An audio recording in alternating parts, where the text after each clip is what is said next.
This is Danny Coronado. Hi, how you doing? Recording. Recording good.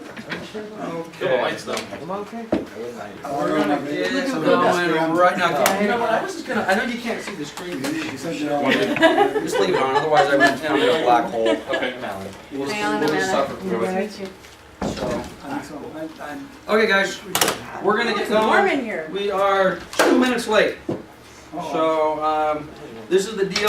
We're going to, I cannot imagine that I'm gonna be done before 4 o'clock. All right? So this is the plan. If you need to leave in 10 minutes, by the way, this is Dragon. Dragon is a guest. He's with Tony Robbins, the sales guys. And anyway, you may see his face at a later date. I promised him he could sit in for 10 minutes as long as he didn't speak. So, at any rate, and we've got, where's Ruth at? I'm ready. We've got a guest in the form of Ruth. Welcome, Ruth. And we got a couple other guys that just rolled in here. Who invited you? Huh? So, anyway, this is the deal. We're going to literally go until about 4. I get that that's a long time. We are videoing everything. If you have to leave in a half hour, exit out the back door. Don't feel embarrassed or bad. If you have to leave in an hour or 2 hours, I don't care. If you have to go to the bathroom, go to the bathroom. We're just going to plow on through. I'm not going to take a break, okay? Because I want to cram all this stuff in. So if I'm here by myself between 3 and 4 o'clock, or if I'm here by myself between 1:05 and 4 o'clock, I'll be talking to myself, and then you can watch us on the YouTube channel later, okay? So this is the deal. I am totally unprepared. I will tell you, I watched, who sat in the class we did this a year ago? It was December of 2011, actually. I know Stephen was in here, because I mentioned your name a couple of times. Anybody else sit in this class a year ago? No? Anybody see the YouTube video? Oh, really? Okay, interesting. Okay, well, that kind of bums me out a little bit, because we do have a YouTube channel, guys, and we've got about 90 videos on it. This video is one of this class that we did a year ago is on there. It has 49 views in a year, considering we have 200 agents, and probably not so good. I would hope that there would at least be 200 views, and the reality is, of the 49 views, probably 5 of them are mine, because I watch my own video. What a freak! I'm watching my own stuff. So at any rate, this would be my suggestion. If you haven't seen the video I did last year, we're not going to take it off. We're not going to replace the goal setting and business planning video with the updated one. We'll have 2. We'll have the one we did in December of 2011, and we're going to have the one we're doing in January of 2013. They're not going to be the same. There's going to be a lot of similar content. It was funny, I watched it last night because I couldn't remember what the heck I did a year ago because I don't have a script. And I thought that was pretty good. It's actually a lot better than I expected. But it's going to be different. So I would encourage everybody in this room to watch the one that we did previously, and then maybe compare notes, and maybe there'll be some stuff on here you like. Anyway, this quote, if you were in our sales meeting a week ago, you saw this. Don't judge each day by the harvest you reap, but by the seeds that you plant. Robert Louis Stevenson. Okay? Pretty profound, huh? Big, big stuff. At any rate, that to me is the essence of what we're here for. Okay? Nobody in here has a job. You're all running your own businesses. If you don't feel like you're running your own business, you need to readjust. You know, this is not McDonald's. This is not the post office. You don't come in here at 9 and leave at 5 and take an hour for lunch and 2 15-minute breaks. And for those of you that have had real job, who has never had a real job in their life? In other words, all they've done is real estate or some sort of sales job. Am I the only one? Okay. Well, I've had a couple of, Stephen and I are in a similar boat. I had, the basic high school jobs and, the college jobs, but in my entire adult life, all I've ever done is sales. I started selling full-time when I was 20. Never was told when to show up, never was told when to leave, when to take breaks. It's Saturday, you're supposed to be off, Sunday, whatever. So I very early on learned that there's nothing about this that's a job. Real estate profession is not a job. This is a business. You are running a business. I don't know the stat, maybe somebody in the room does. What percentage of small businesses fail? Big number. 95% Not- in 10 years. 95% in 10 years. That sounds as good as any answer. If you had said 99%, I would have bought that too. Okay? It's a big number. Most of them are failing. They have no plan. We have no plan. We're not doing anything. We expect to just show up one day and that we're going to be successful in business. This is my business plan. Okay? The last time I actually typed and touched it was March of 2012, which I would suggest is a failure on my part, because has the market changed since March of 2012 in the last 10 months? Yes. Should this business plan have been adjusted at some point after March of 2012? Probably so. Now, in my defense, if you will, I've certainly looked at it a lot, but this is the written portion of my business plan. There is a lot of confidential stuff in here, so I'm going to go really quick, and maybe on the video we might have to edit some of this out. But there's just a couple things I want to show you. By the way, my business plan is written, my written portion of my business plan is 50 pages long. Who has a written business plan? Okay. Is it 1 page, 2 page, 10 pages? The 50 pages is not normal, okay? But this is more, come on in, Wilson. This is more of a business continuity plan than it is really a business plan, okay? It has business plan elements in it, but the reality is if I was to drop dead in the middle of this session, somebody, whether it was my wife or my kids or my attorney, could go to this and say, oh, okay, this is kind of what Lance had going on. This was Lance's plan, all right? So I would suggest that you want to, the longer you do this, your plan's going to probably get a little beefier, okay, as opposed to, I want to make $100,000, right? Because that's what everybody wants to do, right? Why do we not want to make $200,000 or $1 million? I've been doing this for 25 years. The first time I sat in a class like this, how much money did the planner say, how much does everybody want to make? It's $100,000. 10 years ago, no, $100,000. $100,000. I don't know. Anybody want to make more than 100 grand this year? All right, well, hey, whatever your number is. So again, this is my plan. I just want to buzz through this just real quick. And by the way, I have this in a template, which is basically kind of blank, if you will. So if you want to kind of take this and say, this is kind of an idea that you can take it, I'll share this with you. Anyway, Pioneer Real Estate Inc. is us, but by the way, maybe some of you don't even know that. We are not Coldwell Banker. We are Pioneer Real Estate Inc. doing business as Coldwell Banker.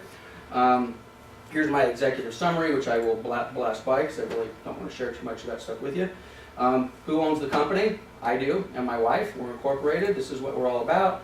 When did we start? We started in 2001. We have a mission statement. Does anybody know what our mission statement is? Anna does, because Anna helped me type some of this stuff. Does anybody care what our mission statement is? I'm not big on mission statements. Every business plan is supposed to have a mission statement. I'll read this. For those of you that can't see this, or if you're on, it's going to be very difficult if you're watching this on video.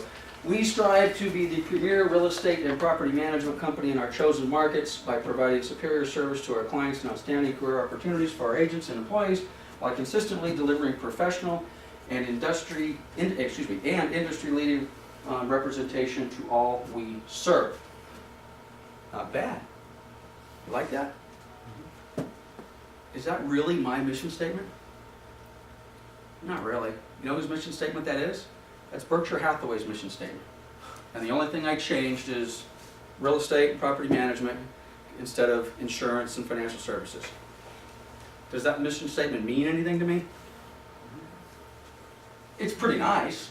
It's a pretty lofty goal. But to be honest with you, if someone had asked me, hey Lance, what's the company's mission statement prior to me putting this on the screen? If I couldn't regurgitate it, is it really a mission statement? No. It's nothing more than a bunch of crap on a piece of paper that I really don't mean, right? I was told 20 years ago that when you open a company, you have to have a mission statement. So, over the time, I've evolved it. But this, so the reason I even share this with you is because, unfortunately, for most of us in this room, what are we going to do here today? We're going to try to set some goals. We're going to put together a business plan. Everyone says it has to be in writing. Put it on your mirror and lipstick. You know, get it in front of you, take pictures of it, put it in your car, in the dashboard, you know, put all these places, make your screensaver, and that's all well and good. But if you don't, and by the way, I don't have this mission statement anywhere in those places I just mentioned. Okay? So, for what it's worth, just because it's written down, doesn't mean anything. You've got to take it. But it's the first step. That's the first step. Maybe one day this will mean a little bit more to me. So anyway, there's my mission statement. Oh, by the way, I don't know if you saw this. The new mission statement, I did actually revise this. I have a mission statement that it actually means more to me, and apparently in November of 2012, I forgot to change my date up top, I was reviewing this, and I was having the same conversation with myself that I'm having with you right now, and I thought, this mission statement sucks, and I revised it. Can you guys see this? New mission statement revision, November 2012. Crush the competition. That's a lot. I feel that feels more right to me. Now, is that something that we want to put in the lobby above the reception desk? Probably not. But who's competitive? I'm pretty competitive. Okay? It's pretty difficult to survive in this business without a competitive streak. So, new mission statement. I like that better. Maybe I will write that on my bathroom mirror at home in red lipstick. Don't know how long my wife will let that stay up there, but we're going to give that a shot. Okay, so what else do we got on here? We got some vision statements, which will pass right. Who am I? Well, this is us. No big deal. So you guys, you know, what are you? Where are you? I don't know. Has anybody got a corporation or LLC? Or are you just all doing businesses as sole proprietors? Okay, if you're a sole proprietor, that's fine. But let it be known. I am Lance Martin, sole proprietor. This is how you get a hold of me. This is my plan. Do I have an assistant? If not, and there are agents in this office that have LLCs or they have S corps, and if you're interested in that, I'm really not the right guy to talk to. Talk to your tax advisor, right? But there may be some advantages. I don't think there's many for an individual agent. But if you go down that route, get that information in your plan. Let people know who you are, at least from the standpoint of a continuity plan. What are your DBAs? Anybody here have a DBA? Probably not. What else have we got? Oh, I got some important dates in here. You know, what dates do I need to renew stuff? Okay, I've got a note to myself. I need to get all those dates. I don't want to get caught with my DRE license expiring, which it is, in 3 months. Okay, is it possible that I could forget about that? What's going to happen the day after it expires? Who's going to call me? One of you guys are going to call me and say, hey, trying to close escrow, they just pulled up our license and the broker's license is no good anymore and we just are out of business, right? So we'll talk about how to track that sort of stuff. Now again, business plan, mission statement, I don't know whether that, or goals, I don't know if that belongs in there, but that's where it is. This is, what are we going to do? If you want to know what my plan is for 2012, I need to advise this, but I put in here, what was my goal from office's perspective? Are we going to get bigger in 2012 or are we going to contract in 2012? And my goal a year ago was, I want to stabilize in 2012. A lot of craziness going on in the marketplace. I wanted to stabilize. I do want to, oops, I'm going to have to cut that out. Did anybody see that last part on there? Good. All right. Some confidential stuff on here we probably shouldn't see. So anyway, we're going to have offices here, there, and everywhere, and make sure we edit that out of there. Yeah, I will. Okay. All right. Who's our sales managers? What are we doing with them? Do I like them or not? Let's buzz by that real quick because there may be some stuff in there that says I don't like this manager. When do we meet? What do we do? What do I need to do? I need to hire people. I need to hire somebody. Did I do this last year? Yes or no? What am I paying for things? All of this type of stuff needs to go in your plan. REOs. Do we do REOs in this office? Yes, we do. Who do I do it with? Well, these are the clients I'm doing business with. Okay. Now it's a year later, kind of. Am I still doing business with these people? Not all of them. Doing business with Fannie and Freddie and B of A, Atlas, kinda, Old Republic, Half of these people are what? Out of business. A lot of these people are outsourcers. I was getting my business from outsourcers. These outsourcers don't exist anymore. Can I rely on this for future income for 2013 and beyond? Certainly not to the degree I did before, if not ever.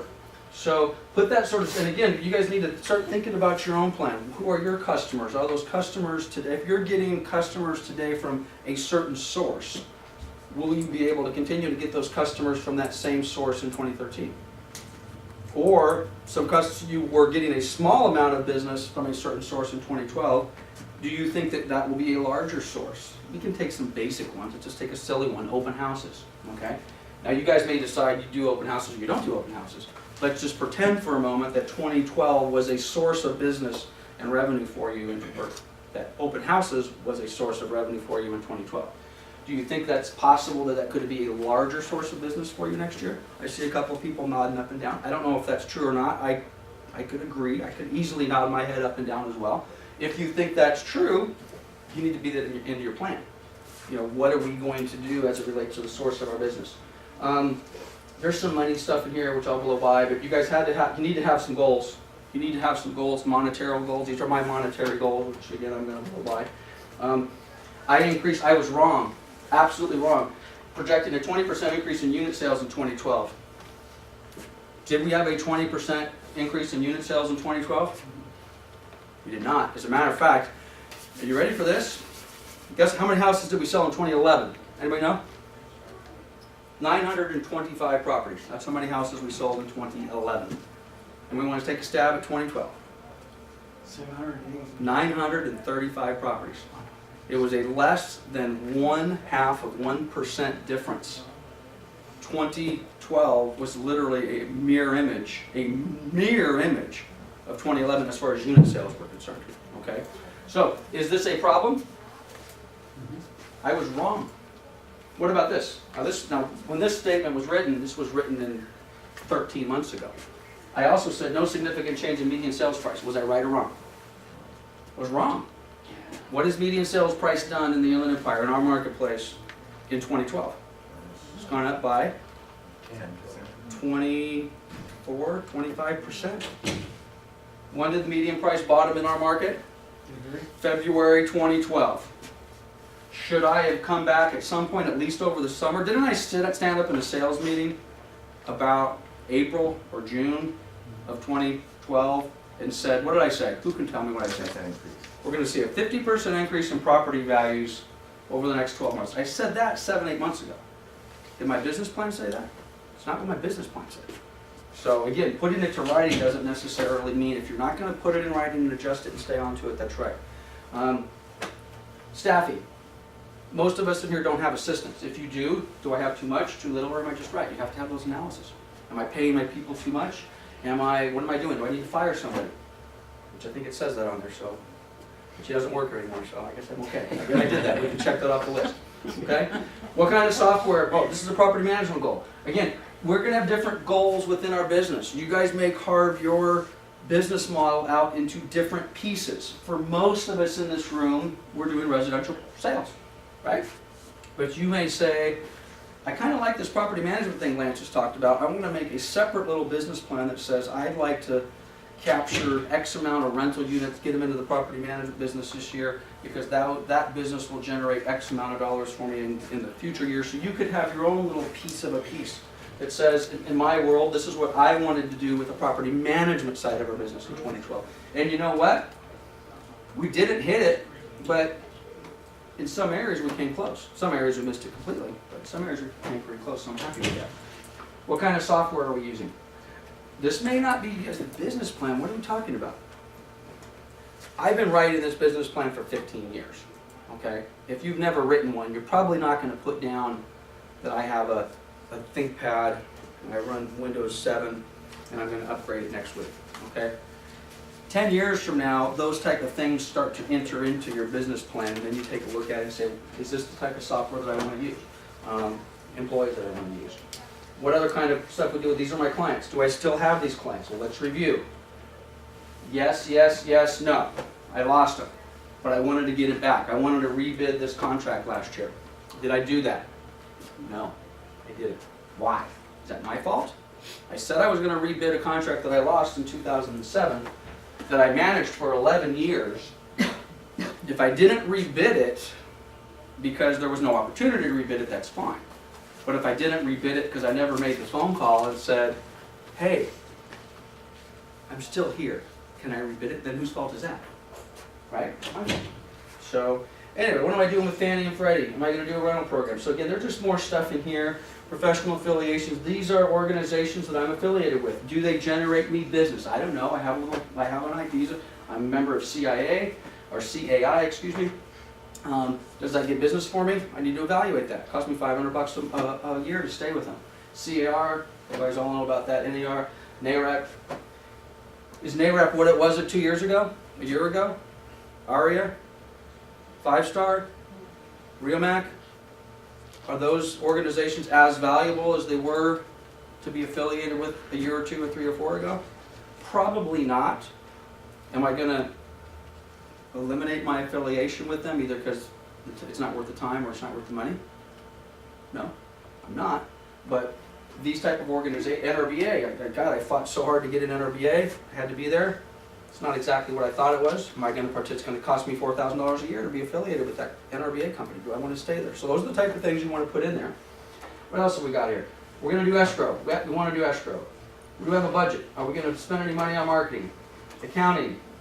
What else have we got in here?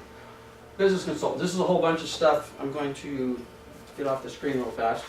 But you might want to put comments in here about people. Okay, there's nothing on there sensitive.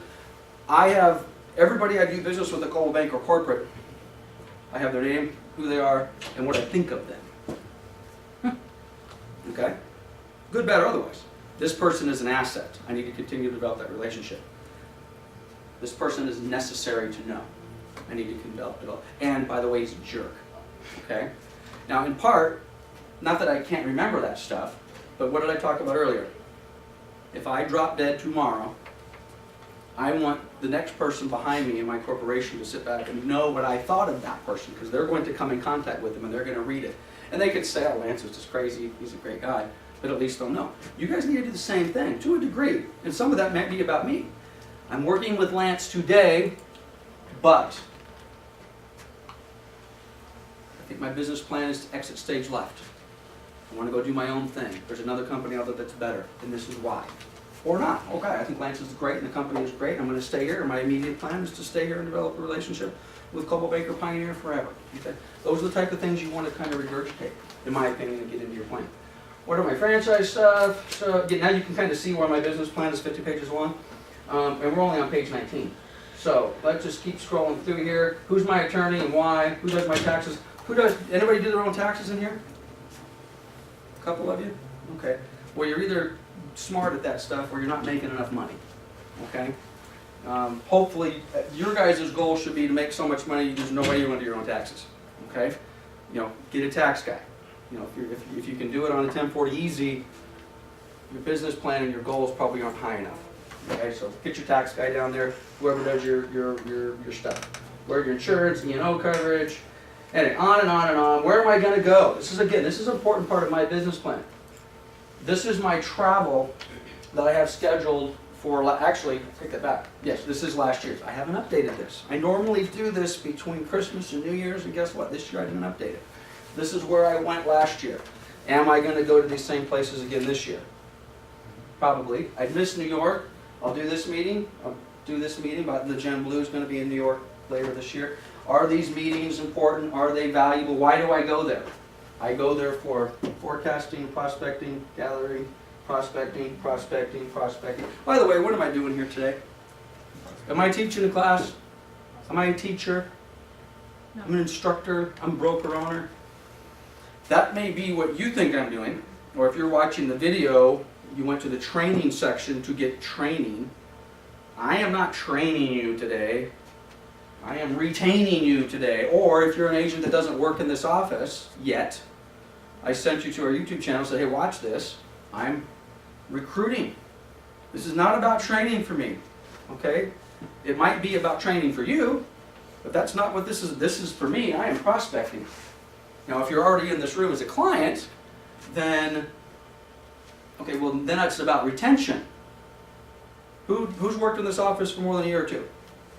Okay, part of my job, or any point of time, who works in the office? There's half of you in this room currently work here. Okay, I'm training you, but you know what? That's not my goal. My job is to retain you.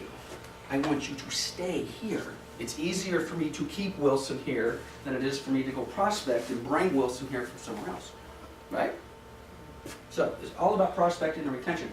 You guys need to have the same exact set of mind frame when you're going through this. So this is some stuff I'm going to do, how much money I spend on it. Disaster recovery plan. What happens if I die? This is probably confidential, but what the hell. My dad's got a broker's license and Tom has a broker's license, so if something happens, or DRE comes in and chops off my right arm and says, you've been bad, you can't be the broker anymore. Well, these are your new brokers, okay? they're ready, they're on standby.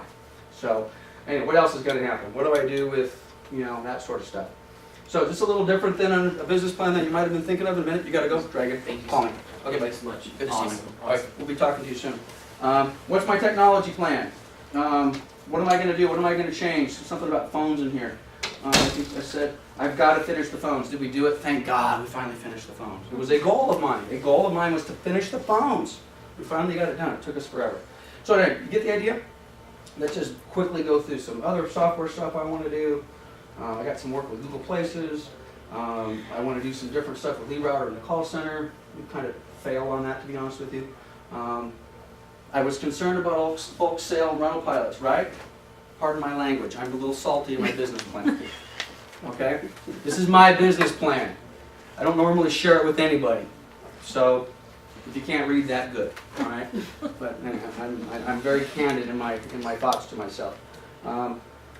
Where is my money at? Company money, that is. What do we do? What kind of websites do we have? By the way, this should probably be in your plan. Do you have a domain? Who has an email address that is like .gmail, .yahoo, .msn, .aol? Okay, put it in your plan to get rid of it. Okay? We are in the real estate profession.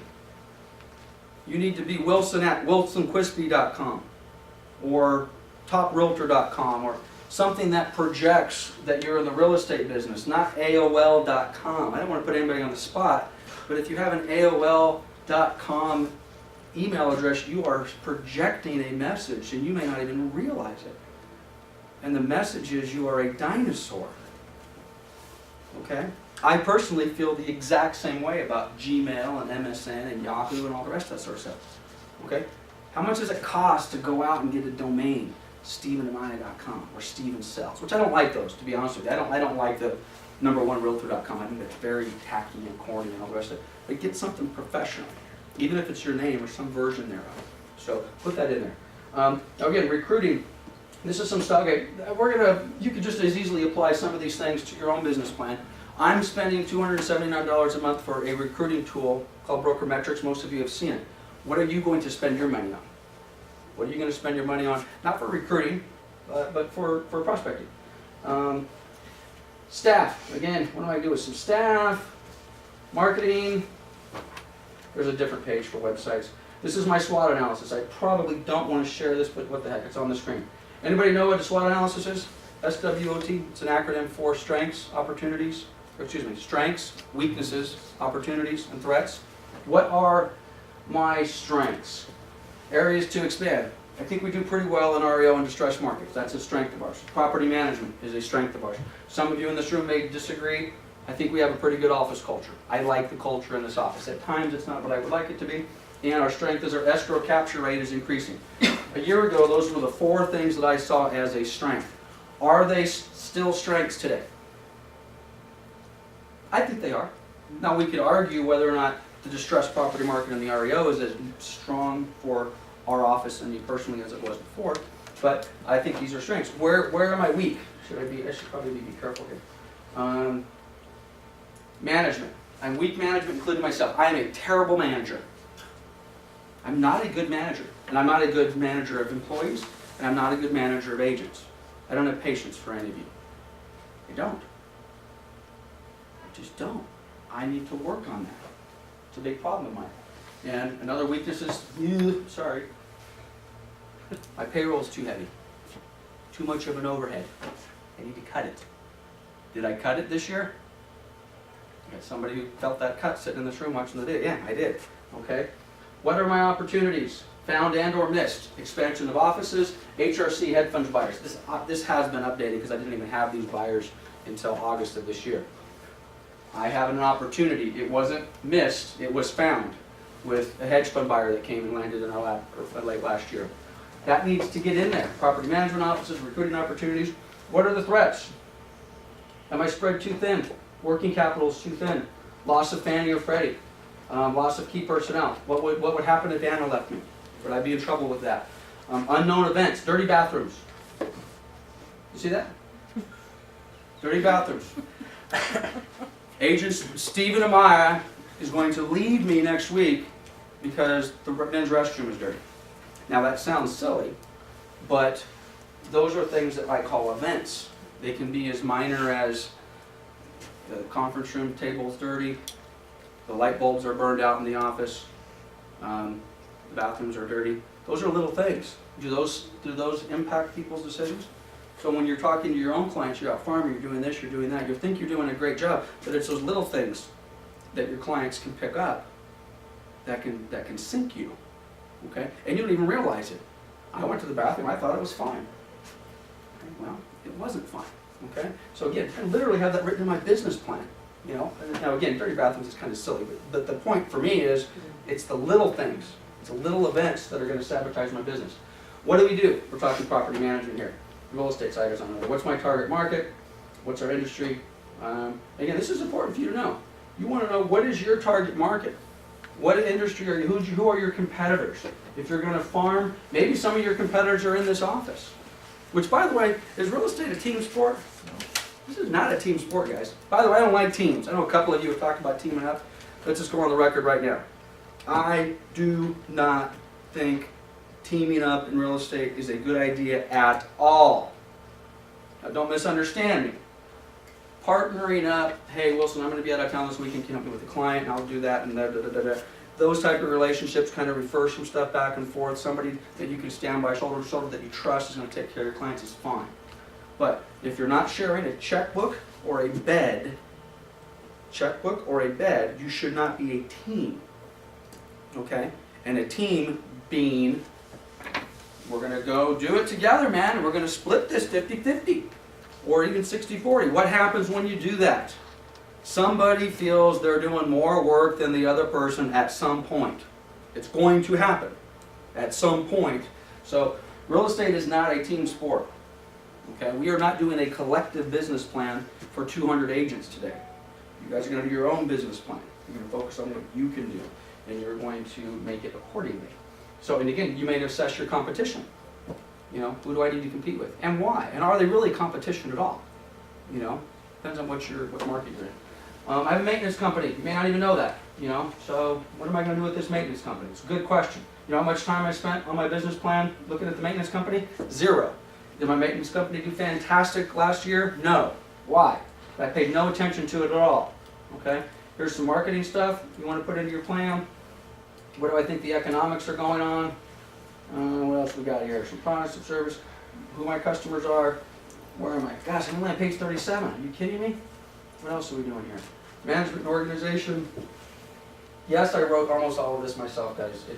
It takes a while. Okay. What's my financial plan? Long-term financial plan. How's my cash flow? Do I have cash flow? Am I losing money? Am I gaining money? Well, it's a tough question. Some offices are losing money. We have 5 offices. Some of them lose money, some of them make money. What do I want to do? I want to pay, probably should get rid of that. I paid somebody off that I had an arrangement with. I need to pay somebody else off that I have an arrangement with.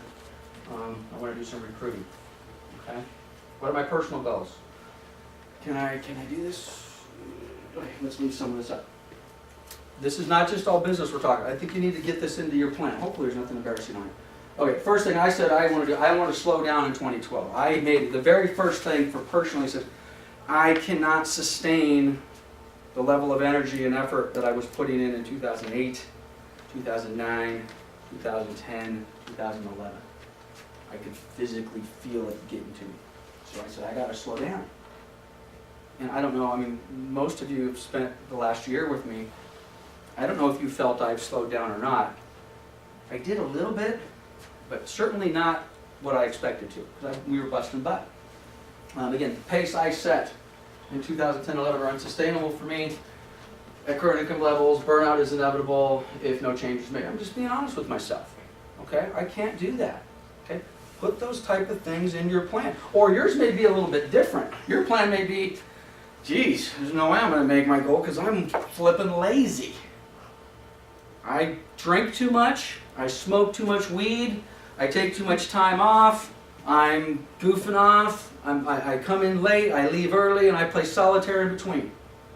If that applies to you, any or all of that, I would write it down. And I would say, I need to change, I need to lose weight, I need to stop smoking weed, I need to, I don't know why I come up with that off the wall comment, but I need to make a change, which is really what all this stuff is all about. I mean, the business plan and the goal is all about taking action and making a change. Learned how to tie my own bike tie. That's, for those of you that know me for a while, I was given a bow tie by a colleague of mine, a peer of mine, many years ago for Christmas. A real bow tie that you have to tie and all the rest of that sort of stuff. And I was like, wow, that's kind of off the wall. Thank you very much. And I very rarely wear ties anyway, let alone a bow tie. Why in the world are you giving me a bow tie? Okay? So about 2 months after Christmas, the person who gave it to me called me and said, well, have you learned to tie your bow tie yet? And I kind of laughed and said, no, Tom, I haven't. I guess I'm waiting for the formal to come. He says, it ain't about the damn bow tie, Lance. It's a metaphor, you idiot.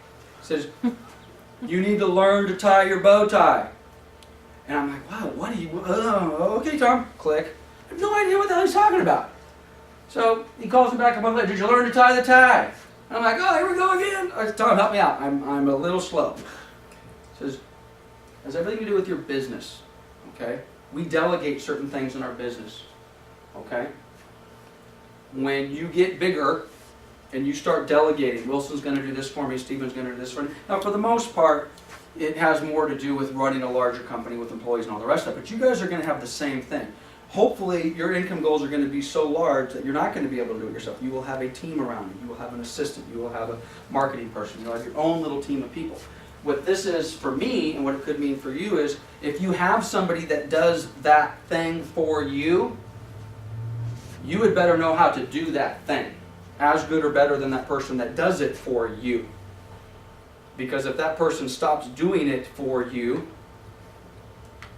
and you don't know how to tie, if the person that ties your bow tie for you goes away, and now I don't know how to tie it, am I in trouble? Now again, right now in your current place in life, you may not have anybody as it relates to your business that really has any impact on you.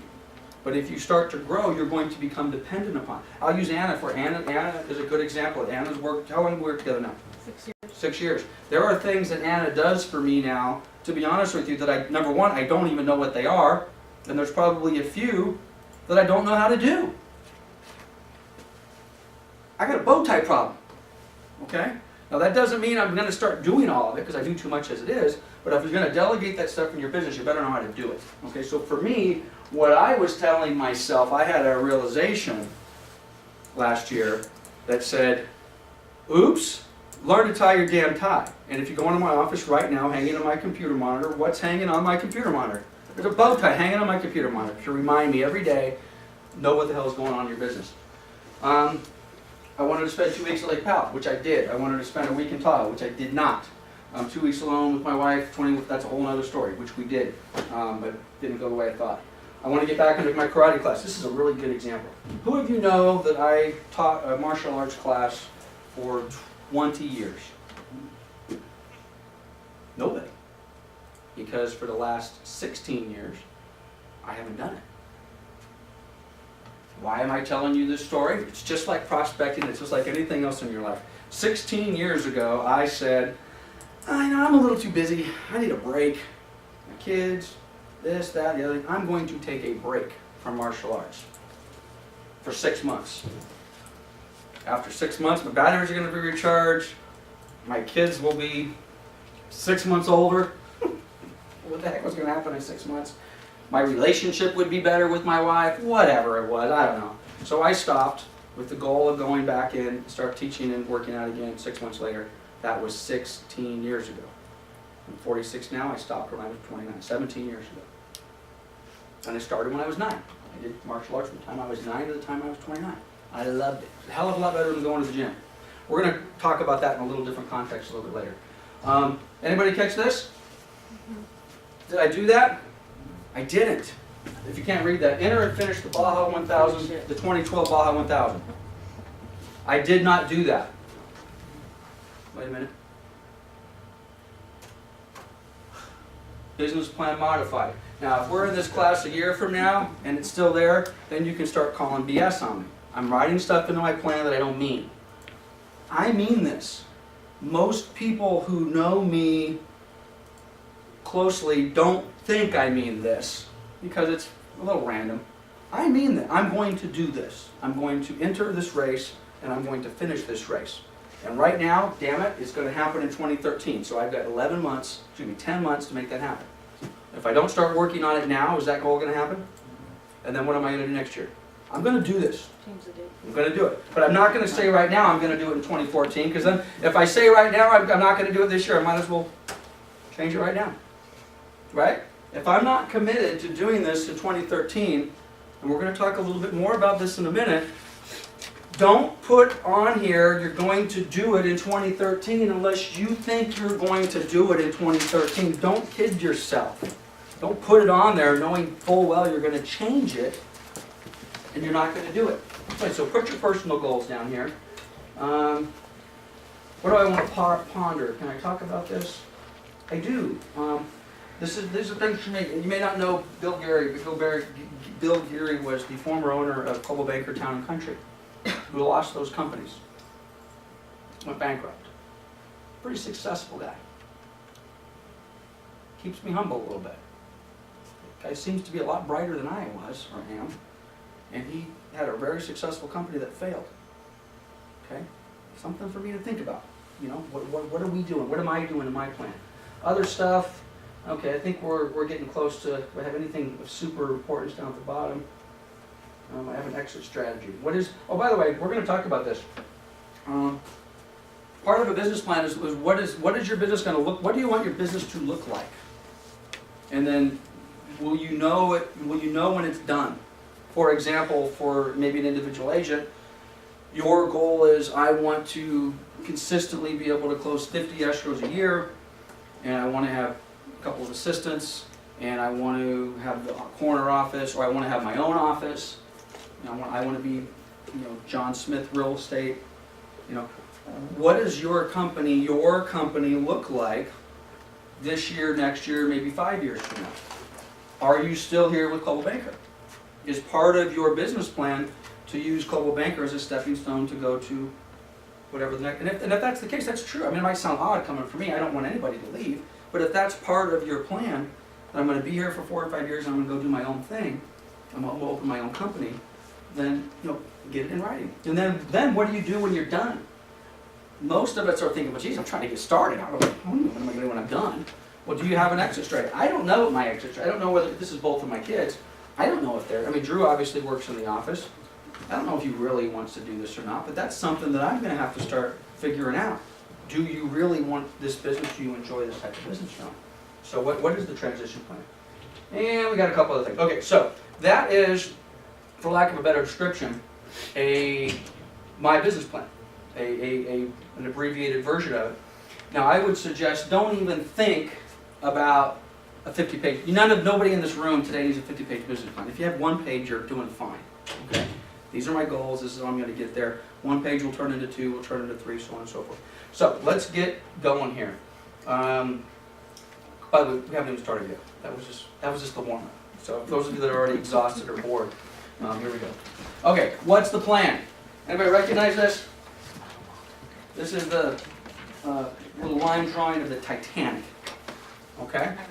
So, the plan, you guys have to have a written plan. There's a scene, I was looking for it on YouTube earlier and I couldn't find it. It just drives me nuts. It's a great scene. If anybody can find this, send me the link. Now, Alan's the video and the YouTube guru. Somebody probably can find it while we're sitting here waiting. But anyway, there's a little snippet from the James Cameron Titanic movie. After the Titanic hits the iceberg, but at that point, the ship's not sinking and people are still walking around the deck. And there's a scene, everyone's seen the movie, right? Okay, there's a scene after it hits the iceberg where the captain and a couple of the crew members, and I think it's the engineer or the builder of the boat, are all sitting in the captain's office, and they got the plans for the Titanic laid out, right? And they're talking about what's leaking, what's coming over the bulkhead, and it's bulkhead number 1 and number 2, blah, blah, blah. And the captain or somebody says, well, this it's not good, but basically the gist of it is, well, it's okay. We can't sink. And the engineer slash builder slash, the technical guy on board, I think I wrote it down, says, I assure you, this ship can sink. And then I think the rest of the line is, and it will. Okay? I love that scene in that movie. I'm really bummed out I didn't get that clip. So for me, and I don't know about you guys, I watch movies like this and little lines like that hit you on different levels. Maybe I'm too absorbed in my business, but I'm like, wow, they're talking to me. That's about my business. You know, this guy's talking about a sinking Titanic ship, and I'm thinking about, here I am invincible. There's nothing that can happen to my business. And, well, guess what? Yes, your business can sink, and it will sink if you don't make the appropriate plans and all the rest of that sort of stuff. I just love that analogy. Okay, we're going to talk about a personal action plan. Matter of fact, I have personal action plans laying here. I'll pass these out now. Don't get too consumed in them because we're going to come back to them here in a little bit. Take one around, pass it around. So basically, we're going to talk about a plan. So we're going to get to that in a little bit. We're going to talk about what is your model. What do you want to do? Now, I don't know what model means to you. It could mean I'm a listing agent, I'm a buyer's agent, I'm this, I'm that, whatever it happens to be. So you need to determine what your model is. Okay, and there's not just 2 models. There's 10 different models at least, I'm sure, on how to run a real estate company. What are your income goals? Okay, and I don't want nobody else to shout them out unless you feel. Does everybody have an income goal in mind? How much money they want to make this year? Okay, correct. Maybe one of you will want to share it. And we can run the numbers on it. What's going to be the source of that income? Where is that income coming from? Coming from listing transactions, buy-side transactions, referral transactions, my farm, my website, my e-marketing, my hard marketing, my whatever it happens to be, door knocking, phone calling, whatever it happens to be. Do I have the appropriate level of education? I would suggest that none of us have the appropriate level of education. I'm learning stuff all the time. One of the reasons that I go to all these things is, this happens all the time. A newer agent will come to me, ask me a question, I'll give them an answer, which I thought was right, and then they'll say, yeah, but I thought I just heard, and then I'm like, wow, now you got me doubting myself. Where'd you hear that? I was at the IVAR class last week. You know? There was this goofball lender over there. Just telling me something. I'm like, I think you're right. And then I put my tail between my legs, because I'm the broker and the owner and the manager. I'm supposed to know these things, right? And then I go back and I say, wow, look at that. I just learned something from some guy who's never sold a house before, but they were at the more current education. So don't kid yourself. Stuff's always changing. So educate yourself. Advertising, marketing, what are we going to do as it relates to our business plan? Where do you fit in this? Do you have staff? And this doesn't necessarily have to be your own staff. Do you have a support system? Does the call center here support you? Do you have a transaction coordinator? Where are you? What role does Coldwell Banker Pioneer Real Estate play in your business plan? Does it play any part in your business plan? Okay? If not, should it? If so, is it helpful? Okay? So we're going to evaluate all those sort of things. Keep your goals realistic. All right? And again, I don't know why we come up with 100. Who has a goal more than $100,000? 200, 250, 500? 250. Okay. Is that a realistic goal? I will tell you right now, everybody in this room and watching this tape, if they truly committed themselves, could make $250,000 next year. Everybody could do it. Most of you won't. But you got that's a self-analysis thing. If I say I'm going to make 50 grand or 250 grand or 1.5 million, is it realistic? And the only person that really can answer that is you. I can't answer that. I could say no, but I don't know what's in your head. I don't know if you're willing to commit to make that happen. How do you start? What's the short-term goal? What's the intermediate goal? What's the long-term? The short-term goal meaning, okay, well, if that's my plan, what are the next 30, 60, 90 days going to look like? Okay? And then the second quarter, the third quarter, the fourth quarter. Where does that fit in how you achieve that goal? What's the source? Buyers, sellers, farms, property management, church. Anybody try to get referrals from their church or clubs or stuff like that? Okay, a couple of hands went up. That's fine. Certainly nothing wrong with that. That you maybe be careful. That may or may not be the right place to get your business. You could say that about anything though. Anybody bowl, play soccer, baseball, whatever? Well, you may at some point decide that everybody is open game for me from a prospecting standpoint except my bowling team.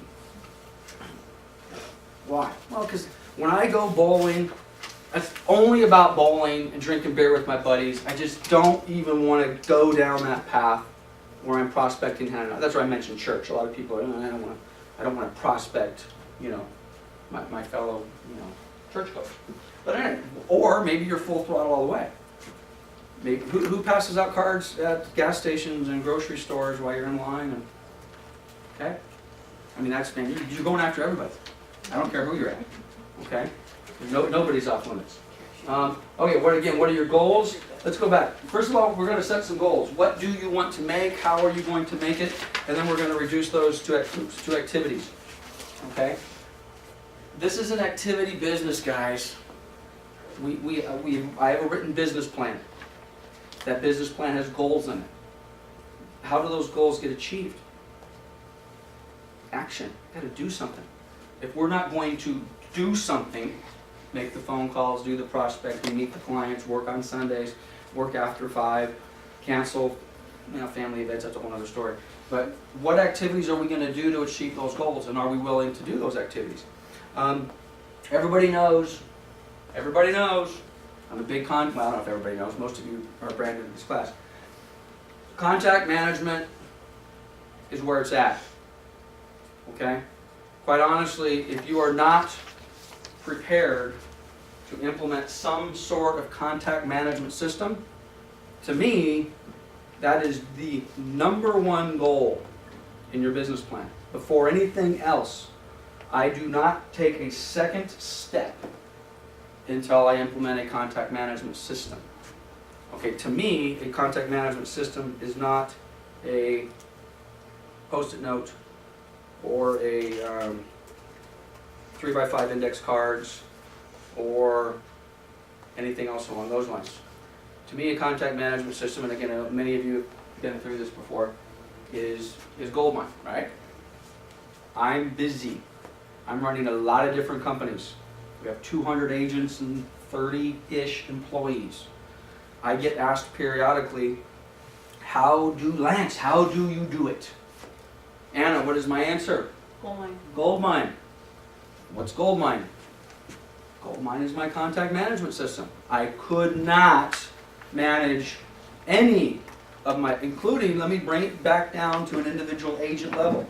If I was just an individual agent, as most all of you are in this room, there is no way I could manage my business without, in my case, Goldmine. You don't have to use Goldmine. You can use ACT or Top Producer or anything else that's out there, Salesforce or even Outlook or whatever you're doing. But you have to have some sort of a contact management system that has, and I'm not going to spend an hour on this. Matter of fact, let me take a few minutes. I've got alarms. I know it's very difficult to see, but I have a business meeting class today from 1 to 4. It's on my calendar. Here I am. I can guarantee you, if that was not on my calendar, I would not be here today at 1. I would be something else would be on my calendar. Now, if I said I was going to be here from 1 to 4, or Anna said I was going to be here from 1 to 4, but it didn't up on my calendar, guess what would have happened today at 1 o'clock? You guys would have been sitting in an empty room. And Anna would have called me and says, hey, where are you at? You're supposed to be doing a class. And I'd look at it and I would say, well, I don't see it on my calendar. Let's pretend for a minute this is blank. And well, it ain't on my calendar, so I'm not there. If it is on my calendar, I'm there. And if I'm not there, who do I get to blame? Me. Okay? So you have to have some sort of contact. Who has a contact management system right now that they use? 1, 2, 3, wow, 4 or 5 of them. Fantastic. If you don't, I'm telling, and I see faces that have been here a long time. Time out. And I'm not kidding. Stop everything you're doing. No more escrows, no more contact calls, no more prospecting, no more listing appointments. I don't care what you have scheduled. I don't care if you have an appointment with a guaranteed listing tonight at 5 o'clock. You're not going. You're not going. You're canceling that appointment.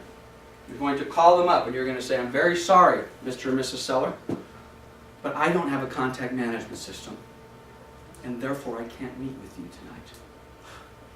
I'm going to find one this evening, When I have it in front of me, I will call you back and I will schedule you into my contact management system. But I can't meet with you tonight. Now that's a little extreme.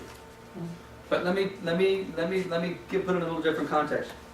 What happens if you do have that meeting tonight and you go out on that prospect and that prospect says, I'm not ready today. But I want you to do 3 things for me, Lance. I want you to send me your resume and I want you to give me some referrals, and you said something about some marketing campaign you do. Could you please email me that piece? And then I'd like for you to call me tomorrow at 4 o'clock and we'll have another visit. Now, if you have one client and one client only, you might be able to remember. I'm supposed to send them 3 things. I'm supposed to call them tomorrow at 4 o'clock to schedule another visit. But what happens if you have more than one client? Right? You're going to forget. And you're going to forget to call them back, and you're going to miss that appointment. Or what if they tell you, well, call me back in 3 months because I'm going on a European tour, I'm being deployed. Call me back. What are you going to do? What's going to remind you to call that person back in 3 months? Oh, I know what you're going to do. You're going to get your pen out, and you're going to get your memo pad. You're going to write it down. And you're going to take your little memo pad, and you're going to put it on your desk. Call them back in 3 months. Got it covered. Right? Right?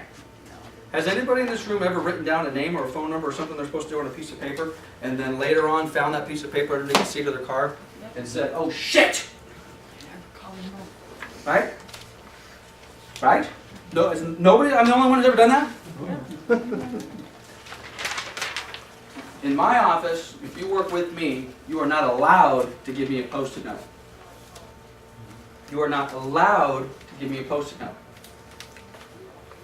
If Alan calls the office and says, hey, I'm looking for Lance, and it gets to Anna or something like that, if I come in and I see a note on my desk, sticky note on my computer screen on my desk that says, call Alan, important, what happens to that person, Anna? They never get called. No, what happens to the person that gave me the sticky note? Oh, fired. They get fired. Well, that's a little extreme. It's very clear. It's very clear you are not allowed to give me a sticky note. I am not allowed to give myself sticky notes. Okay? You will not find a sticky note in my desk anywhere. Okay? Because what happens? Matter of fact, this just happened to me today. My former broker from 26 years ago, Gene Bird, my mentor and real estate god, called me. Matter of fact, I think one of you were in my office last Friday. I was busy. I saw the caller ID. Hey, Gene, I'll call you back in 10 minutes. There was an envelope on my desk. I didn't have my system up. Call Gene. That was last Friday. Guess when I called him back? This morning.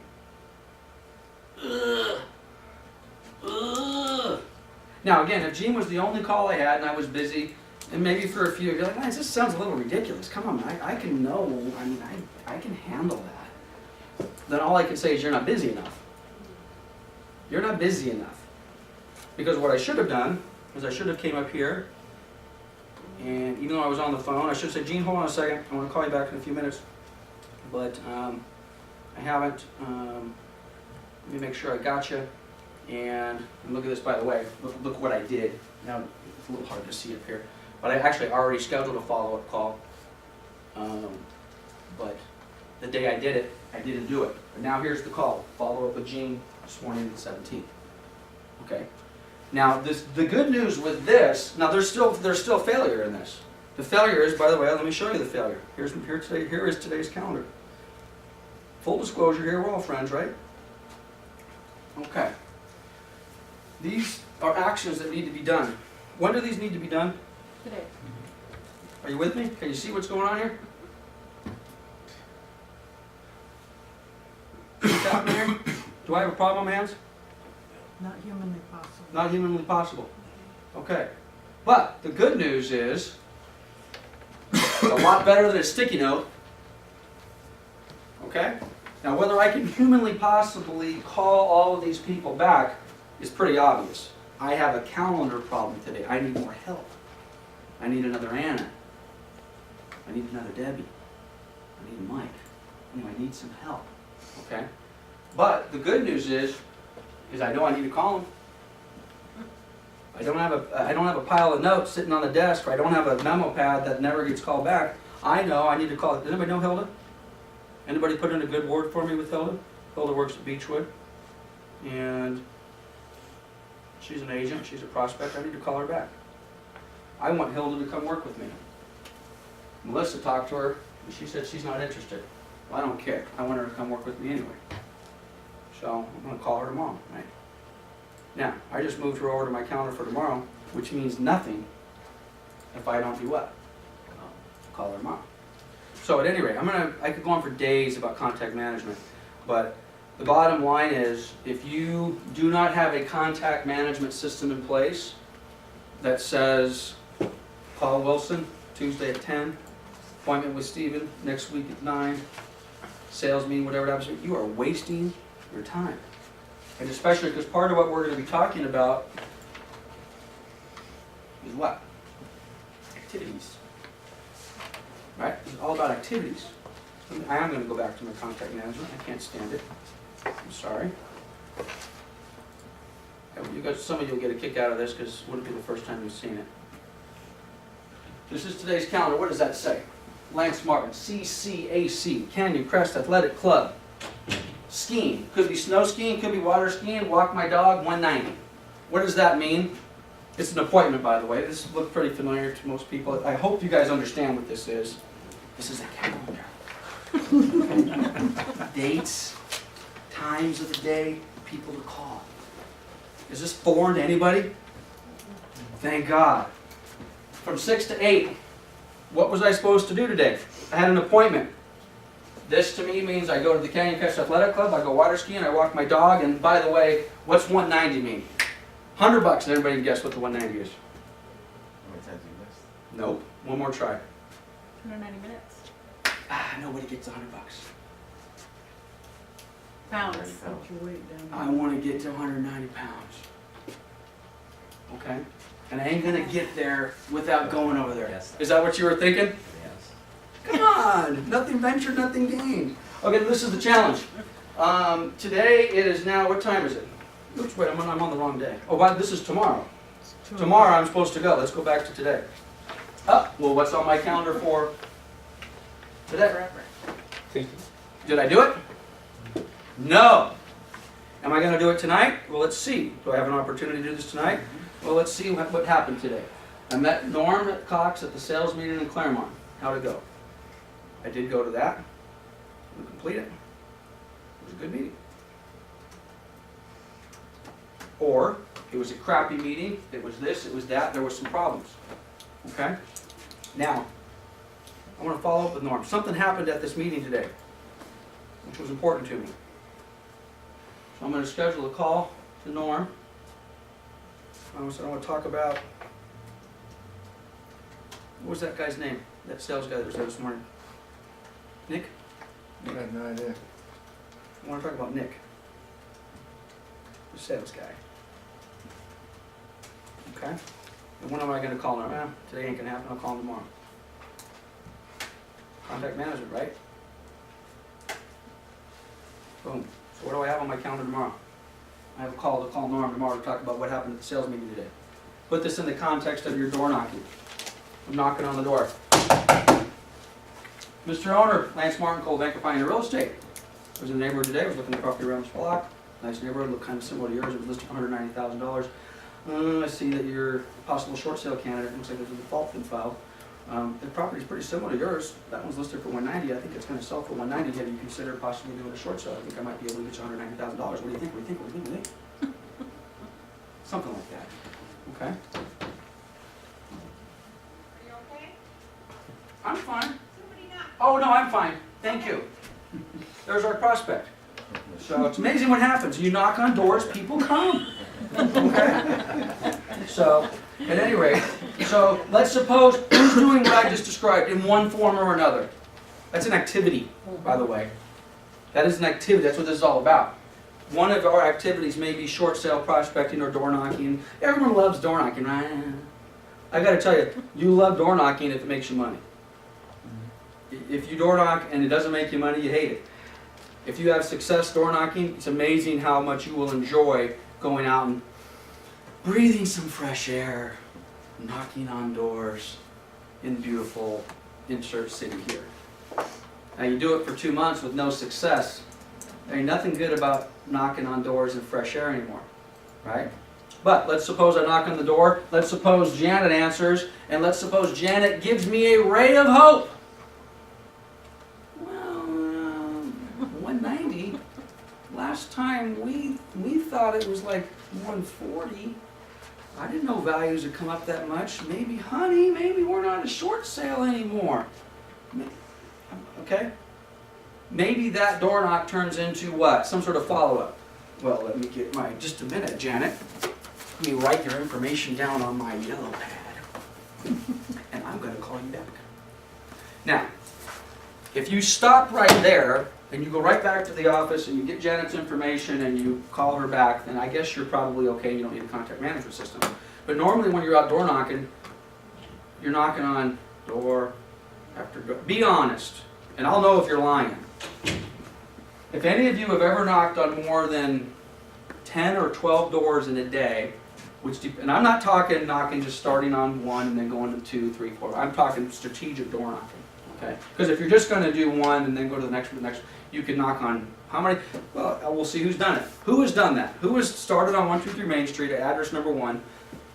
And by the way, forget about the speech I just said. Really simple speech. Anybody have trouble with canned speeches and practicing that stuff? Okay, Stephen doesn't. Anna does. Okay. My name's Anna. You know anybody wants to buy or sell? No. Thank you. My name's Anna. You know anybody wants to buy or sell? No. My name's Anna. You know anybody wants to buy or sell? Can you remember that? Is that a great speech? It's better than 90% of the agents in that bullpen. Because you know what they're doing? They're not doing anything. If you just literally knock on doors or call people all day or stand at the gas station or go to the grocery store and you just start handing out cards. My name's Lance. Anybody wants to buy or sell? My name's Lance. Anybody wants to buy or sell? My name's Lance. Anybody wants to buy or sell? The most crappy sales speech you've ever heard in your life. Somebody's going to say yes. And then after you do it every day for 6 months, you're going to get a little better. It's not going to be, my name's Lance, everybody wants to buy or sell. You're going to have maybe something a little, sounds a little more professional. Right? Right? So, at any rate, now they say call me back. I got to put it in my contact management system. It's got to go in my contact management system. I had an appointment today at 12, which was late. That was the guy from, that was Dragon, guy from Tony Robbins. Okay? Anybody interested in Tony Robbins? Anybody ever heard of Tony Robbins? Great guy. I'm going to make some of his stuff available to you. This is us. And I'm talking about my gym, by the way. We're still trying to see if I'm going to the gym. Well, I can't go to the gym tonight because I'm going to go visit a buddy of mine out in Long Beach. I'm going to have dinner with him later today. So that means, what happened to my gym today? Delete. Did not go. So for me, when I don't go, I delete it off of my calendar. For you, you might just put a note in there that says I did not go. There's a reason I delete it. If you go to my calendar, someone pick a date Monday through Friday. How about February 7th? What am I doing at 6 o'clock? Going to the gym. How about March 6th? Going to the gym. How about 15th? How about the 28th? How about December 25th? December 25th, Christmas Day. What am I doing? I'm going to the gym. Because my calendar for this entire year, Monday through Friday, from 6 to 8, I go to the gym. So there's a very easy way for me to determine whether I went or not. Full disclosure, you ready? January 1. Did I go to the gym? No. Anybody want to pick out a date between the 1st and the 17th? How about the 3rd? Did I go? No. How about the 15th? How about the 11th? Have I gone to the gym one day this year? I have not. Based upon my calendar, I have not gone to the gym one day this year. Tomorrow, what am I doing? Now this is the deal. What are we doing here? We're setting goals, and we're planning our business. I have a goal to be 190 pounds this year. In case you're wondering, I weigh 215. Okay, I'm going to lose 25 pounds sometime between now and December 31st. That's my goal. What's my activity? My activity. When am I doing it? Monday through Friday from 6 to 8. Well, you're right. I'm not. I'm supposed to do it Monday through Friday from 6 to 8. Okay? It's on my account, it's scheduled, my activity is scheduled. So far, am I gonna hit my 190-pound goal? Something better change.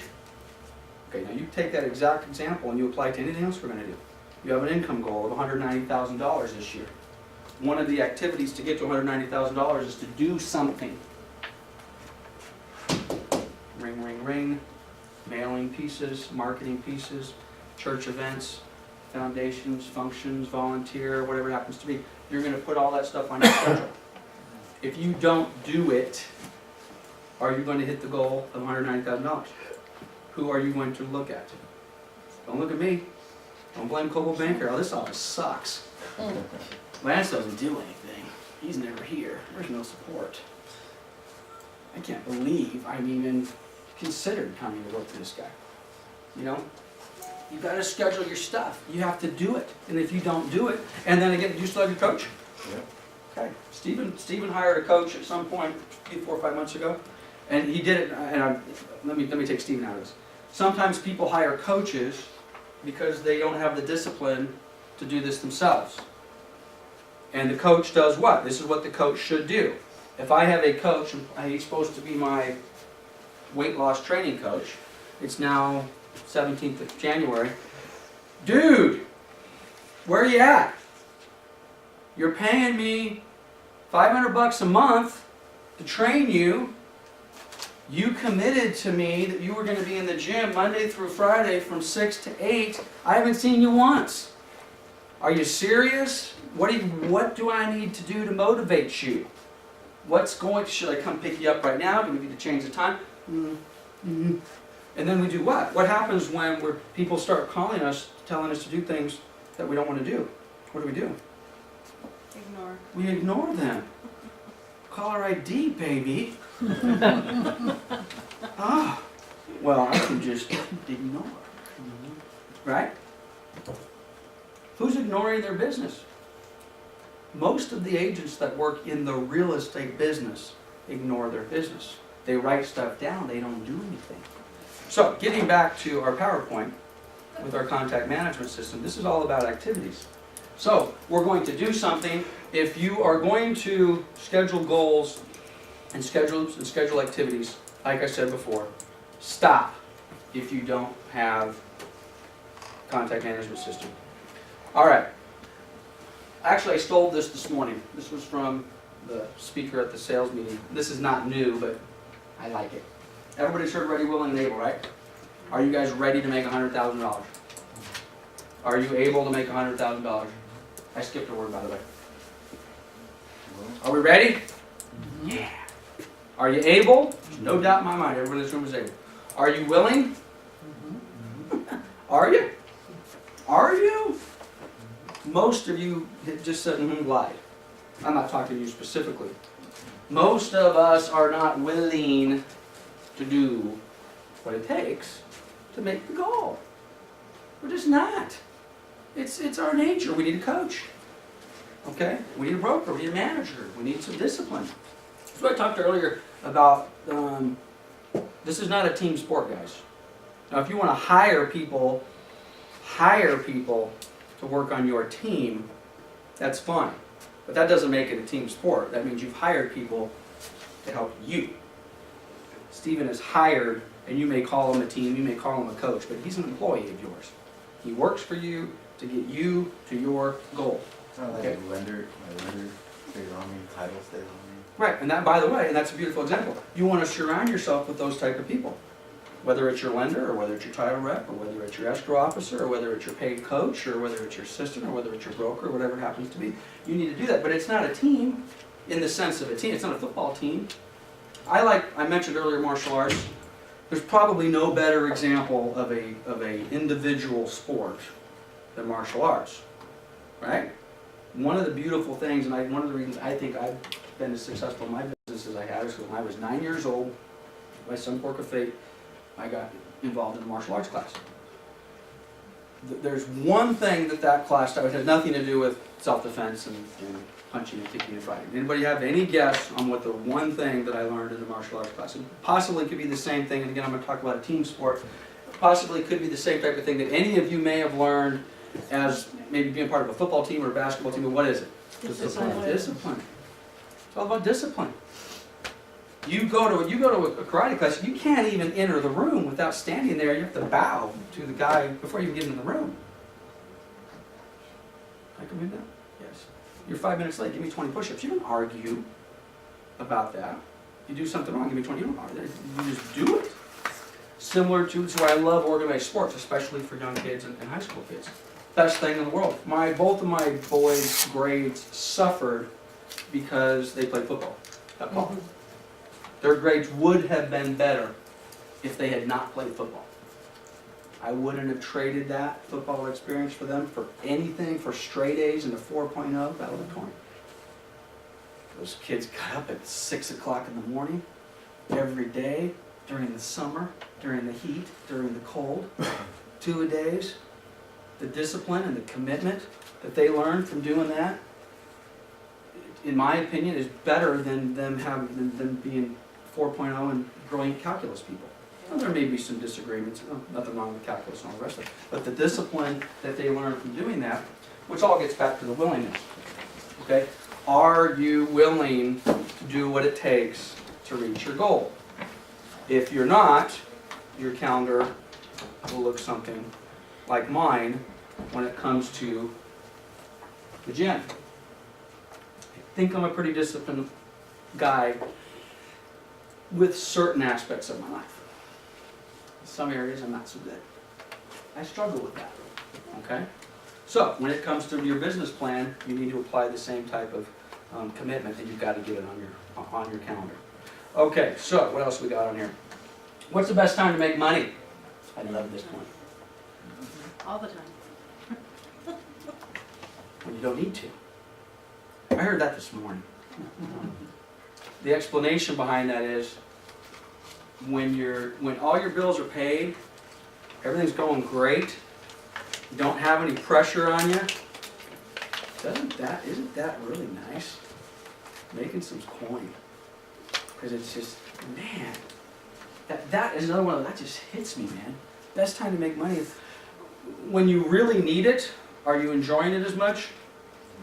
When you've got to get that escrow closed on Friday because you're 3 months behind on your mortgage and your car's going to get repossessed and you've got all these obligations. Now you might say, well, geez, that's the best time because that's when I really need it. I'm telling you, it's better when you don't. So it makes this business fun. Okay? This business is not fun when you're struggling and you've got to close escrow on Friday. There ain't nothing fun about this business, believe me. Been there, done that, right? Been there, done that. Okay? And that's one of the downfalls of this business. How many people do we have to depend upon to close an escrow? Our income is dependent. We've just been saying for now, what time is it? We've been here, how long have we been doing this? We've been here for an hour and 20 minutes. Wow. I can't believe you guys are still here. We are independent contractors. We are islands to ourselves, correct? We depend on nobody but ourselves, correct? Okay, well, I wish. How many people have to go up and down, yes, yes, yes, in order to close an escrow? Let's just start rattling a few off. You got a buyer, you got a seller, you got at least a couple agents, you got a lender, maybe a processor, maybe an assistant, termite, help me out, title, eviction, appraiser, home inspector, escrow, maybe an assistant, 12, you got a lender, I think we already covered a lender, maybe the Short septic sale guy, short sale lender, their assistant, right? Lien holders. Hmm? Lien holders. Lien holders, second, yeah, then you got the second, the third, the fourth, you got the asset manager, you got the buyer's brother's mother, Parents. who's a realtor. Are there easily, potentially 15 to 20 people in a transaction that all have to be kind of nodding up and down at the same time for you to get paid? Does that suck? Yes, it sucks. Don't surround yourself with crappy people. Don't write offers for people with baggage. Don't take listings that you can't sell. Did you take that listing yesterday? Are you going to try? Good. Good. Because you can't sell that.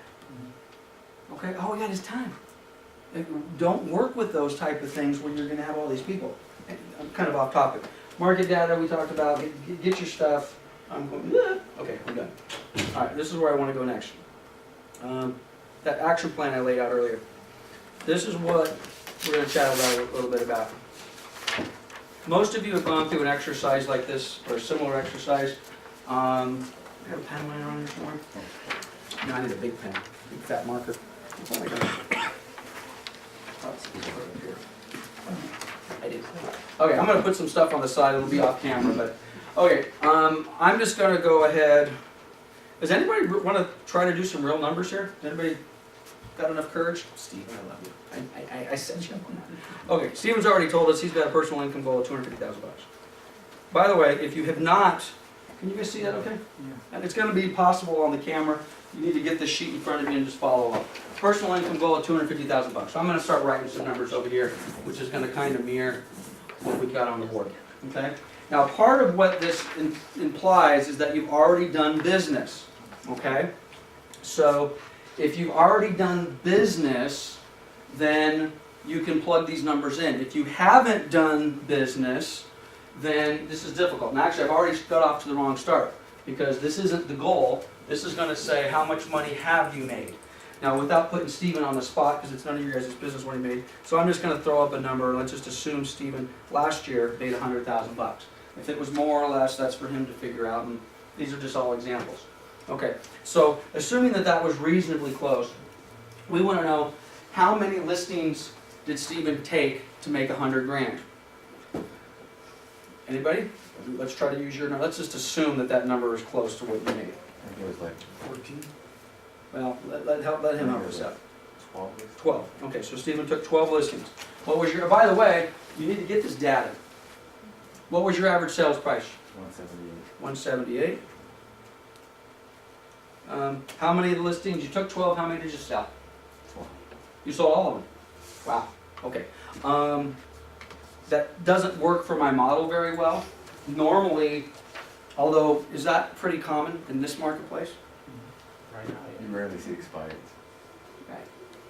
Actually, it's probably everybody who's going to fill this out. If you took 12, unless you were just a complete moron, if you took 12, you should have sold 12, right? Now, in a normal market, that's pretty tough. Unless they get approved, your short sale. And, okay. Well, you know, let's just pretend for a moment, Stephen, which is a good example. Let's pretend 9 of Stephen's listings sold, 3 of them didn't. And let's suppose, which is a very legitimate reason, if he didn't sell the 3, that's where you want to do some soul searching in your business plan. Why did the 3 out of the 12 not sell? Well, they were short sales. Okay, was there anything that Stephen could have done differently to get those deals to close? If the answer is no, then you don't really modify your business plan very much. If the answer is yes, he could have been quicker in Equator, he could have educated his seller a little bit better, he could have been a little more attuned to what was required, or maybe the answer is he never should have taken the listing in the first place. It had a first, a second, and a third with all 3 different banks, and they were only 3 days away from the sale, but he decided to take it anyway. Well, that might be a business decision that Stephen says, well, next year, I'm not going to do that, because what am I'm wasting my time, okay? Average sales price of the listings that you did sell. It should have some sort of correlation with the $178,000 number. So, let's just say it was 165. Okay? Number of buyer sales. Not closed transactions. How many open escrows on the buyer side did you put in? 24. 24. Average price? Yes. Right on what same. 178. How many of those sold? How many of the 24 open buyer sides closed escrow? 22. 22. Okay. By the way, Stephen's not a rookie. Okay? If you guys could only hope to open 24 escrows and close 22.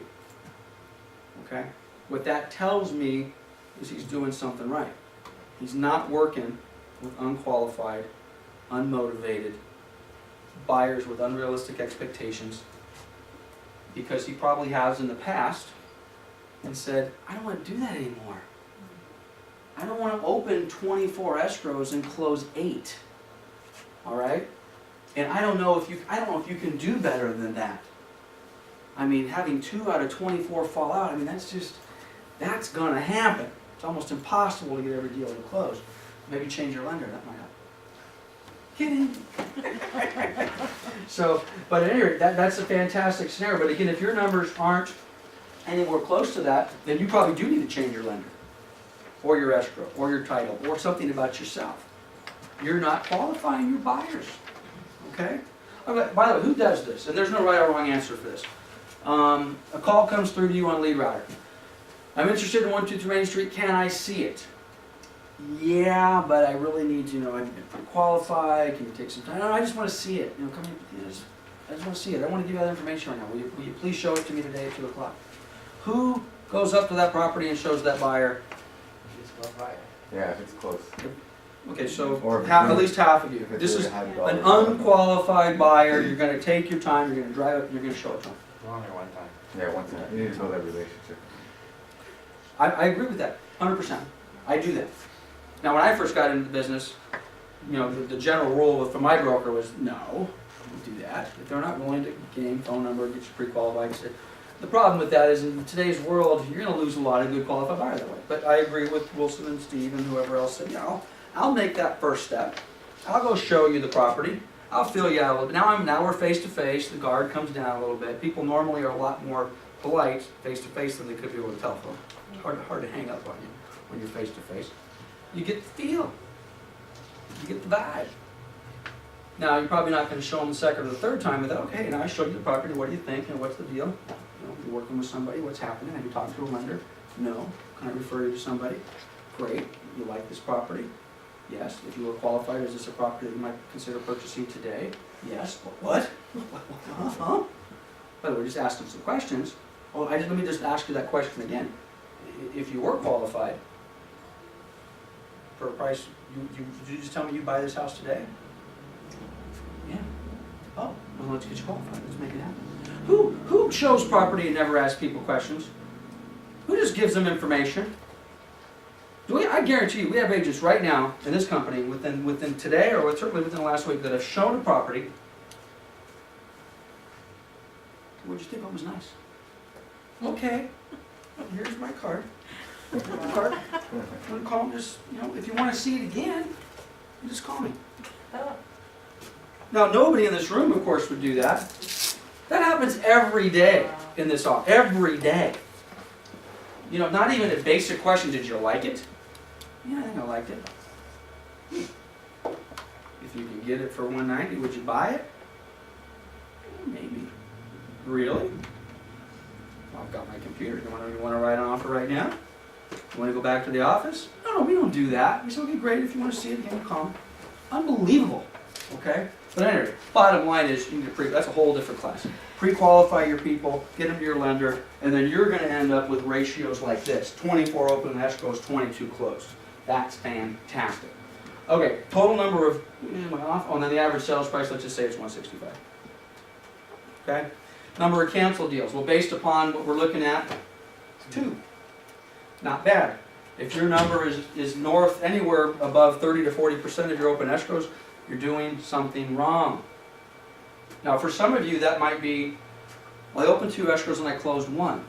That doesn't feel that bad. Well, it's 50% fallout rate. Now, it's kind of hard to get a real gauge with only 2 open escrows and 1 closed. But probably might want to come talk to me about the one that didn't close. Why didn't it close? Okay? Nothing you could have done about that. Go do it again. Or, why did you even open it? We've got a couple lenders in the room. Are you guys given loans on properties that already have accepted purchase contracts that the contract never should have ever been written? In other words, the buyer is just completely unqualified. There's just no possible way.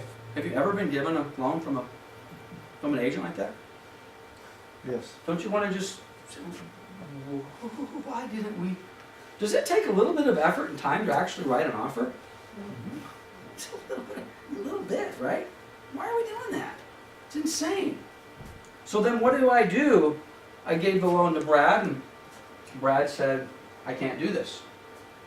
It's the only buyer I got. It's the only person that was actually willing to sign their name on a contract that's come in front of me. So what do I do as that agent who's been told that my buyer doesn't qualify? Well, I take him to another lender, of course. Start thinking. No!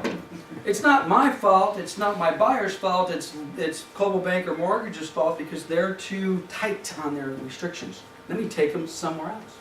Let me go give them to Alan. And then Alan says, well, I can't do anything with this. Well, Alan sucks too, so let me go to ABC Mortgage Company. What does ABC Mortgage say? Of course we can do this. Right? So what do? We march on. And then who's sitting over here? The listing agent and the seller are just sitting over here oblivious to the fact that they're in escrow with an agent who is an idiot and a buyer who is completely unqualified. And how long do they get marched down that path?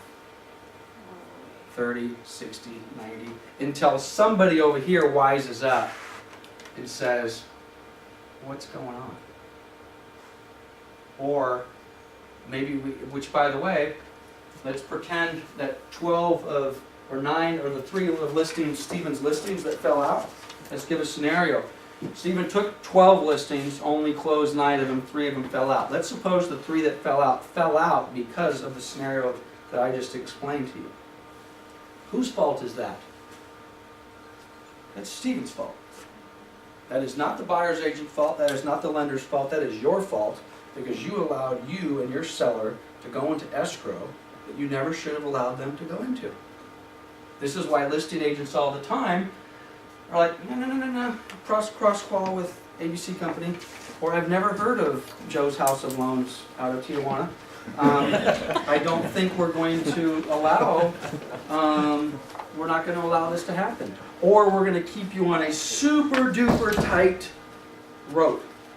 Super tight. What does the contract say? What's the default language in the contract for proof of funds? Anybody? 5 days? It's 3 days for proof of funds? Top of page 2? I think it's 5. But anyway, it's less than 7. Okay? Who actually requires a proof of funds on a non-cash deal? Very few agents say, give me, it's FHA deal, they only need $4,000, $5,000, $6,000. The contract says, even on an FHA deal, that the buyer, lender, or the buyer will provide a proof of funds to the seller within so many days. Did we lose it? No, it's still going. Oh, good. Within so many days, it's no more than 7 days, as a contingency of the contract. How many listing agents enforce that? Very few. Very few. Okay?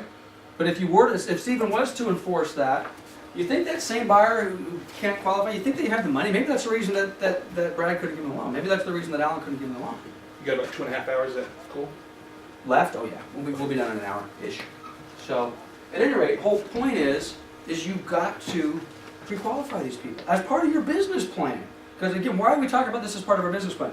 Because you want to make, this is what you did last year, you want to focus on why you lost 3 deals, why you lost, and again, it's hard to focus on this, but why you lost 2 deals. What are you going to do differently as part of your business plan? Okay? All right, so let's kind of finish up page 1. Now again, this is asking you what you've already done. Average numbers of prospecting hours each week. What did you do? We're talking last year, not next year. How many hours a week did you prospect? I just started tracking my numbers last 2 months ago, so Yes. not that much, maybe like 8 hours. 8 hours, this is a week. 8 hours a week, a couple hours a day? Okay, now again, Stephen's done business, okay? He's closed 30 plus deals. What happens the more you close? What happens to your prospecting when you start closing escrows? It tends to pull back. Is that a problem? As soon as you notice that your prospecting is pulling, what got you the 30 deals? Prospecting. Now you got busy, so what do we stop doing? Prospecting. That's why, what happens with the income in the real estate business? You know, we do this nonsense, which drives people crazy and frankly drives them out of the business. You know, they have a great quarter, a terrible quarter, a great quarter, a terrible quarter, a great quarter, terrible quarter. Well, because the great quarter, they were going back to our quote, you know, reap what you sow kind of thing. When you stop prospecting and you're working on your deals, oops, well shoot, now I got no more deals to work on. Those closed, I have nothing else. That's why you need a transaction coordinator, you need assistants to do all that crap. When's the last, I mean, you guys know, I'm an active, I'm a broker, I'm the owner, I'm the manager, but I'm also an active agent. When's the last time I TC my own file? I TC'd a file in 20 years. Literally, 20 years. You know, I don't even know what a transfer disclosure statement looks like. Kidding? Okay? Okay? Because if you're gonna maintain a level of production, if Stephen wants to do, you're gonna need to do probably 75 deals next year. I said about 250, so if I hit 200, I won't be that mad at myself. Okay, well, you're still gonna need to close 75 deals next year, or change some price points or a few other things. 65 is your number? Okay. Well, in order to do that, he can't TC files. He can't be chasing down a term report, or a prelim, or something like that. He may actually need somebody to help him go on appointments. You may need somebody to go out on pre-listing appointments for you. So they set them up and you knock them down kind of a thing. So anyway, 8 hours a week, which is fine. Average numbers of, well, maybe you can answer this one better. How many hours a week you work on average? Sometimes. 70? Too much? Not enough. Sometimes 10 hours a day, sometimes 5 hours a day. Every day? Give me an average. 40? Let's say 40. Really? Okay, I hope that's true. I hope that that's true. If Stephen really worked 40 hours a week and did this much business, that's probably the dream of every real estate agent on the planet. Because I can guarantee you, we have agents that are working 40 hours a week who have closed 0 deals. So I'm on the weekends too, so I guess that. Well, this doesn't say Monday through Friday, does it? This is, we have no week. When's our week starting at? I don't know. What's a weekend? Kidding me? Okay, well, let's say it's 40. Okay, then we're going to talk about clients. I'm not going to fill this in. You guys can fill it in, but the gist of this is, where are your clients coming from? Where did, let's have a grab bag here. Where did your source of the last 10 clients come from? Sphere of influence. What's that? Lee Road. Okay, hold on a second. Anna, Yeah. Stacy, hold on a second. Go get that to Drew, please.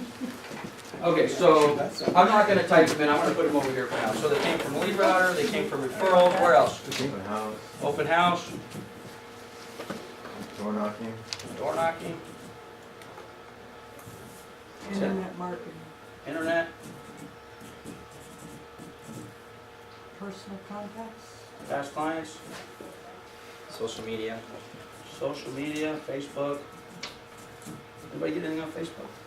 is that one day? 4. Okay, so we got 7. I need 3 more. Personal website, I guess that's in there. Okay, we'll take another one. We're struggling. Website. Okay, let's just stop right there, because that's what we got to work with. So this is where our leads came from. We need to take a look at that, and now we have to go back and take a look at what we plan on doing, okay? Now we're going to take these exact same numbers, except we're going to forecast for, actually, let's do this. Someone have this page in front of you? You got this page? Okay, let's go, actually maybe I'm in the wrong spot. Actually I want to go here. Let's do this page here real quick first, okay? All right, so we're on page, whatever page this is. This is my objective. This is what I want to do, okay? I want to lose 90 pounds, okay? So I want to lose 90 pounds. I want to do it by December 31st. Have I achieved the task? Well, I have. Okay. For us, I want to make $250,000, okay? When do you want to do that? Well, you want to do it in the year. $250,000. And I want to do it in 2013. Have I achieved it yet? No. Now, this might be something that you want to visit. By the way, I don't use this form. I have all my stuff typed into my business plan, but this form is as good as anything. So if Stephen is visiting his business plan 6 months from now, and maybe he's already made $250,000, he can check it off, and he can now has a decision to make. Take the rest of the year off, or change the goal. I want to make more. Now it's fun. When's the best time to make money? When you don't need it. Right? When you hit my goal, bills are paid. Okay, now, last year you worked 40 hours a week and you closed 30 deals. Now you're how many hours? What's the plan? 60. So you're going to do 20% increase in your day. Fair enough. How many days a week are you going to work? 6. 6? Going to take weekends off?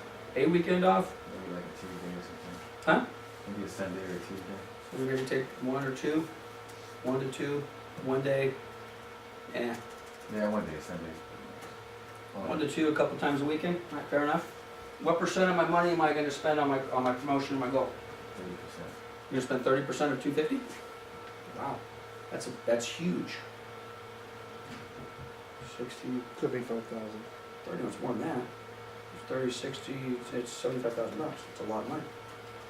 If Steven spends $75,000 in promotion, is he gonna have a huge impact on that? Huge impact. It's huge impact, it's a huge amount of money. Let's leave it in there. We might have to dial that down a little bit, but why not? Am I gonna utilize, what tools am I gonna utilize? If you don't have it, contact management system, maybe a telemarketer, maybe you're gonna subscribe to some sort of data mining database, whatever it happens to be, you can plug that in. You're gonna make, this is kind of a funky one, but I like it, I leave it in here. Are you gonna commit to respond to your emails within 1 hour whenever possible? And is that fast enough? Depends what it is. Depends on what it is. Is 10 minutes better? So, you might want to consider that. Am I going to purchase the equipment that I need? Laptop, computer, PDA, yada, yada, yada. If you're going to spend 75 G's, the answer to that is of course you are. Most of us are not going to spend $75,000 on that, and it might be a struggle. Is this a luxury? Oh, I just gave my phone away. Is a smartphone a luxury? I was teasing somebody in the office the other day that had an old Motorola flip phone. And if you're in the room right now, I apologize. What are you doing? Are you kidding me? If you do not have a smartphone, an iPhone or a Droid or something that you can pull email and text. Two and a half years ago, the thought of me texting clients was ridiculous. I probably text 50% of my clients. I do more texting, and I'm on the phone a lot. I text like mad. Okay, bless you. Okay. But anyway, you've got to be connected. You have to have access, which is getting back to answering emails within an hour. I mean, the excuse about I was out of the office when your email came in, I apologize, I'm getting to my email here this afternoon. Does that work? It doesn't work anymore. What do you mean you don't have your email going to your smartphone, or you're not carrying it around on your tablet or your mini, iPad mini, whatever? You've got to be committed to that. This is a stupid one. This is an old thing, but you know, do you have a Coldwell Banker profile page? Now that may sound like a little silly thing, but I got to tell you, this is a barometer. I'm not going to ask anybody in this room because I don't want to embarrass anybody, and I already know the answer, and I'll embarrass pretty much everybody. Okay? There are some basic things that we need to commit to in your business that you guys do not commit to. Super basic stuff. Okay? You work at Coldwell Banker, you get a profile page, you don't update your picture, you don't put in a video, you don't do anything. It's free money. It goes out to coldwellbanker.com, public sees it, you have a video, therefore you're up at the top of the list, you get clicked on, somebody contacts you, and it's why you're paying franchise fees to, at least in part, why you pay franchise fees to Coldwell Banker. And guess what percentage of our agents have a video on coldwellbanker.com? Anna, what's the percentage? 5, 6, 7? Less than that. Less than 5%. You know, you heard the saying, you buy the kids books, you send them to school, they eat the teacher. Guys, we have sales meetings in this office every month. Every month for at least the last 6 months, we've said, if you want to shoot a video, come on in. Just a little visual for those of you that are on the screen. We put up our green screen. Hello, I'm Lance Martin with Coldwell Banker Pioneer Real Estate. I want to be your real estate agent. Okay, Brian does a little magic for it. There's even some people that I understand have volunteered to come into their office. They'll do it for you for free. Okay, how many people do it? Very few people do it. Okay, it's a commitment. Ready, willing, and able. I'm ready. I'm able. Are you willing? No, I don't want to do video. When I said I was able and willing, I didn't mean video. I said I'd go knock doors. Bullshit. If you won't shoot a video in the air, and I apologize if it's hot in here. It's hot in here. So it's only- Yeah, it's only hit the air conditioner down. If you won't take an hour to shoot a video and practice and learn a script and let Brian clean it up for you and put a little digital background, we're going to take a quick little break while I go on this rant. Not a break. I'm going to show you a video that was done by the most nervous agent you've ever seen in your life. YouTube. Wait a minute. YouTube. CPRE slash. Okay, if you haven't seen our YouTube channel, here it is. A bunch of videos on here. Oops. Jack. It helps if I don't have a title. J-A-C-K. Okay, Jack Pipe. Everybody got a minute? Let's watch this. It's almost painless. Might not be able to hear it very well, but it's 1 minute and 40 seconds. Look at that nice intro. Ooh, little graphics. Jack Pike Realtor, Covina office.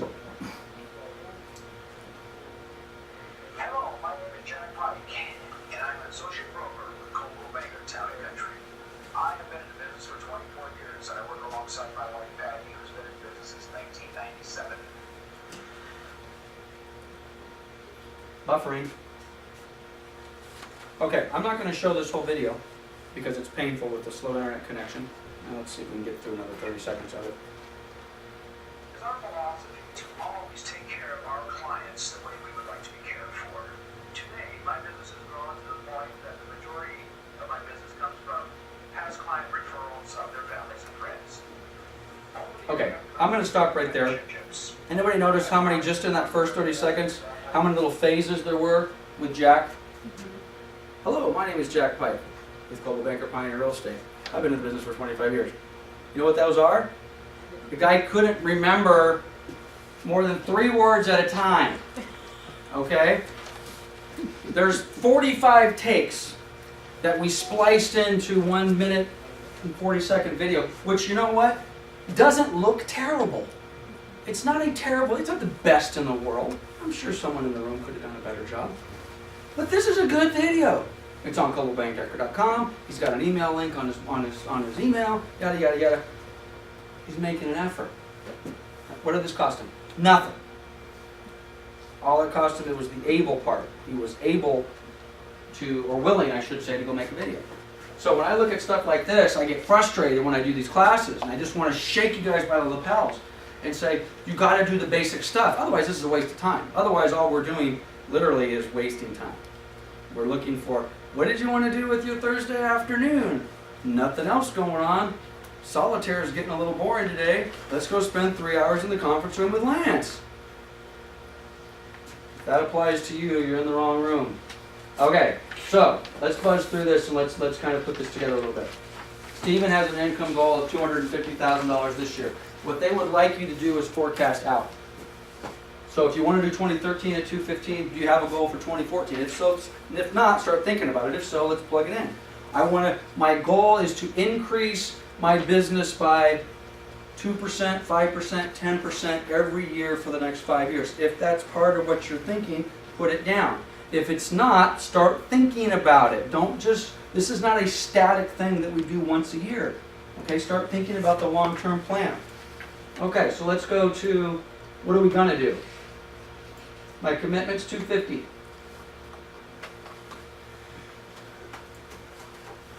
Okay, now, we got to figure this out a little bit. Total number of sales, they flipped them over. You started with listings on the first one, then one went to sales. Now we got to reverse it. Last year, Stephen did 22 closed transactions, 24 open. How many are you going to open this year to make 250? If you just do the math really quick, same sales price, same commission split, same general everything, well, you want to do basically 2.5 times the amount of business. Well, you better open 2.5 times the number of escrows, so by my calculations, you need to open about 60 deals. Am I right? Or work on more listings, or raise your sales price. You're going to calculate that in.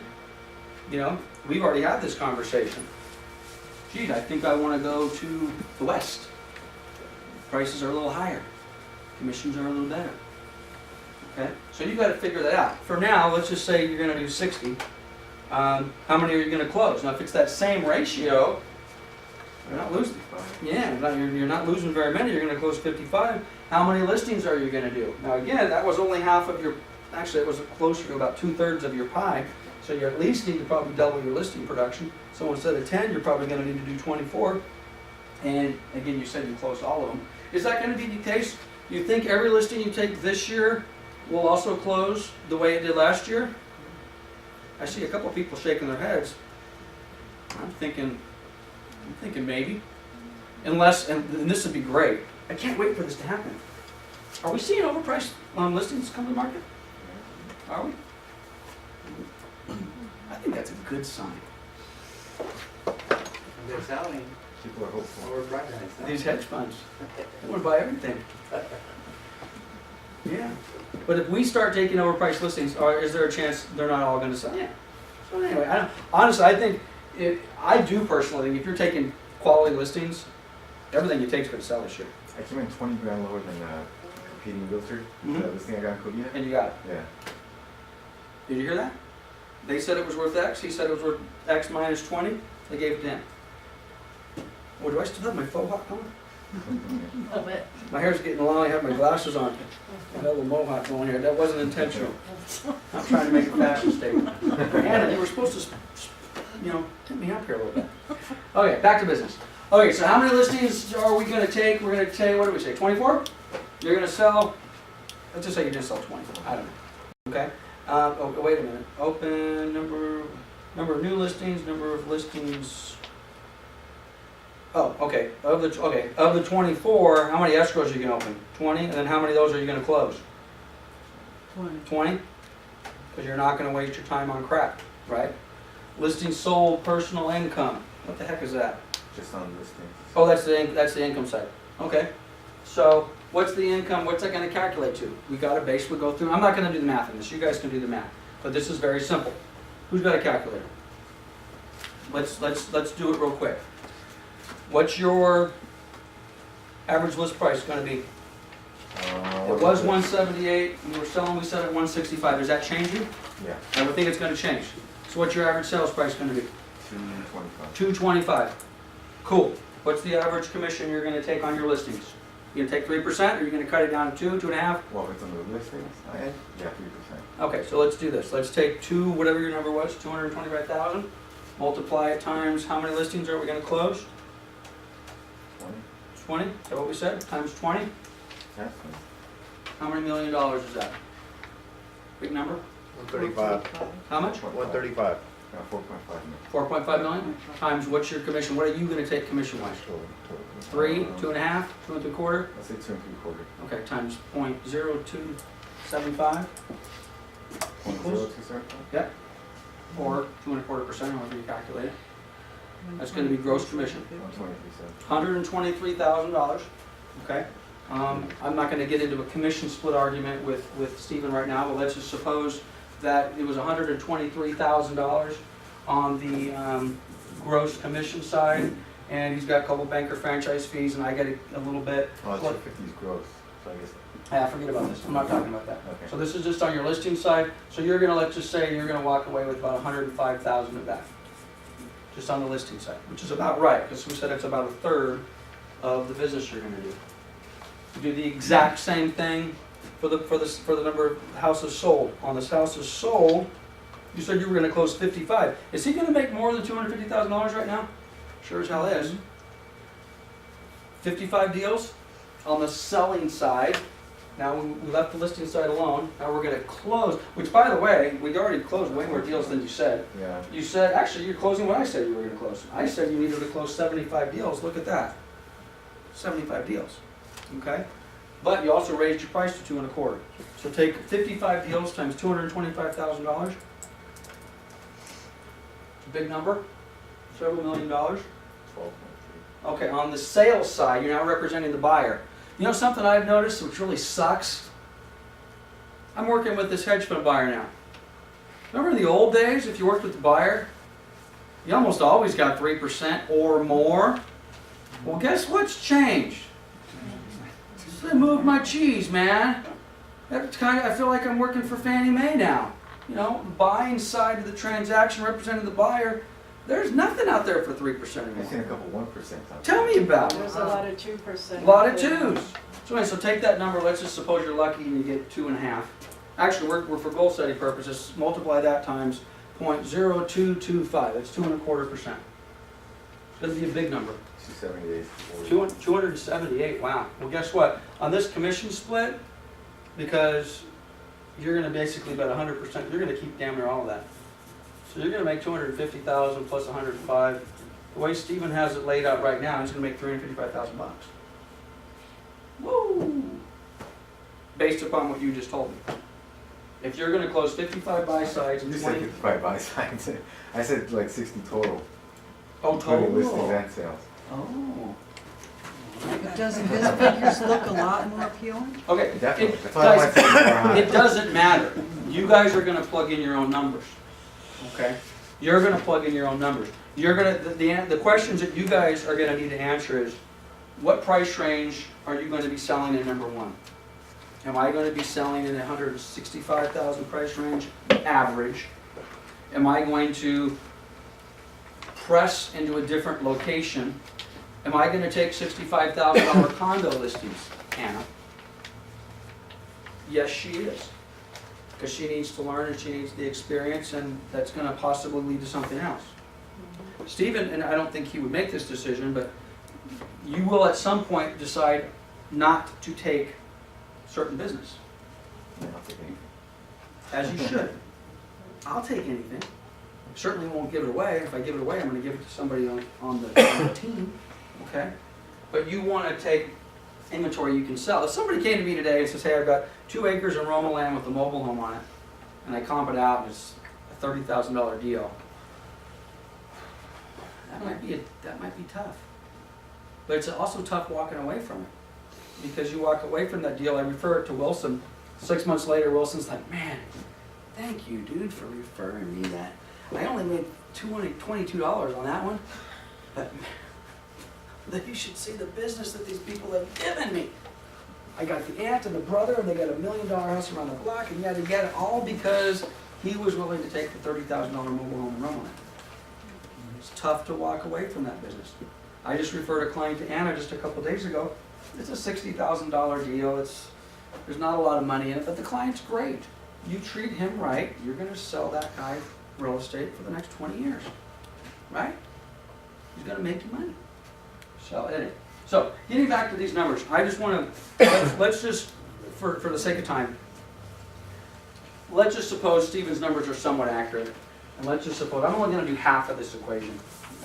He wants to make $250,000, and he wants to close 30 buy sides, and his average sales price now is going to be $200,000, and that's going to come up with a number, and that number is going to produce whatever it's going to produce. It's going to produce some number down here that's going to, in effect, give him the UDC notes. This is the question we now need to ask ourselves. In order for Stephen to close 30 buy side transactions, or how many listings did you say you were going to cite? 20. In order for Stephen to sell 20 listings, let's take this. This is an easy one. How many listings does Stephen need to take to sell 20?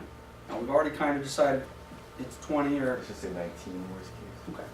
So, well, let's just say this. Let's suppose you have to take 25 listings taken to close 20 of them. 5 of them aren't going to sell for some reason.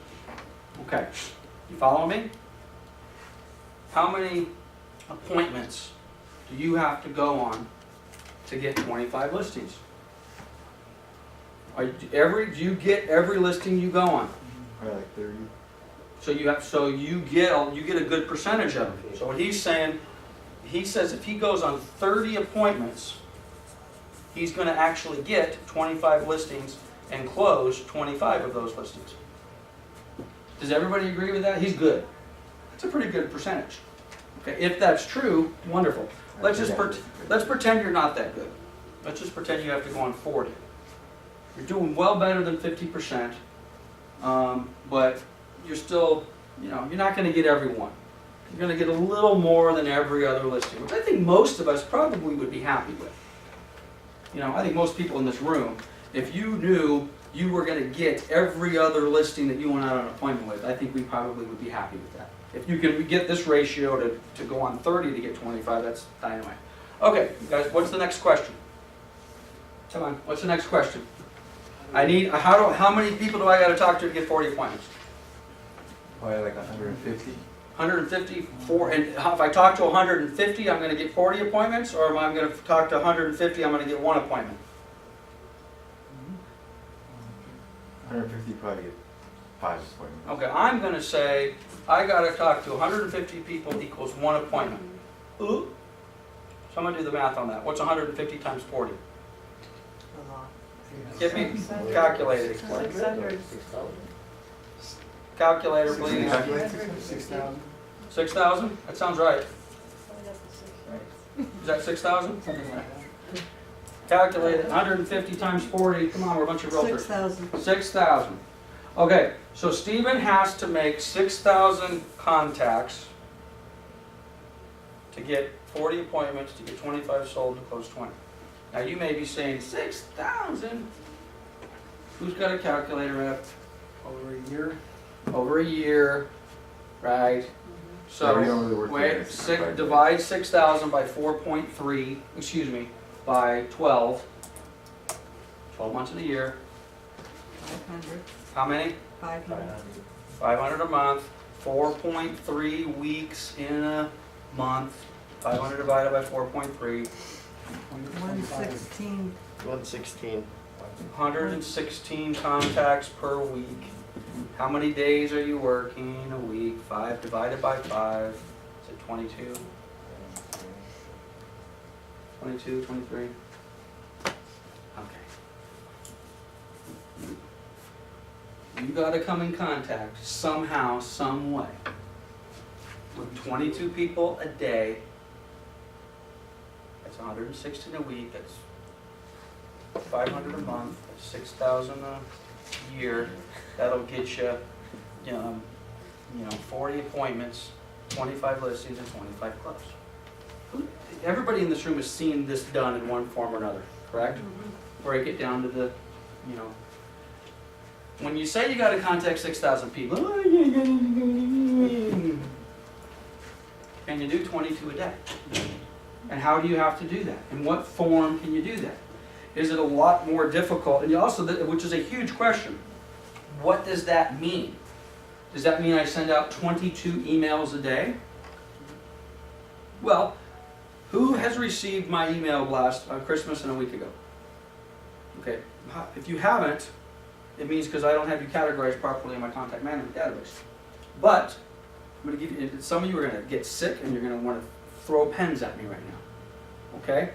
I've sent out 2 email blasts, one about 10 days into December 10th-ish, and another one about a week ago. It was an email blast.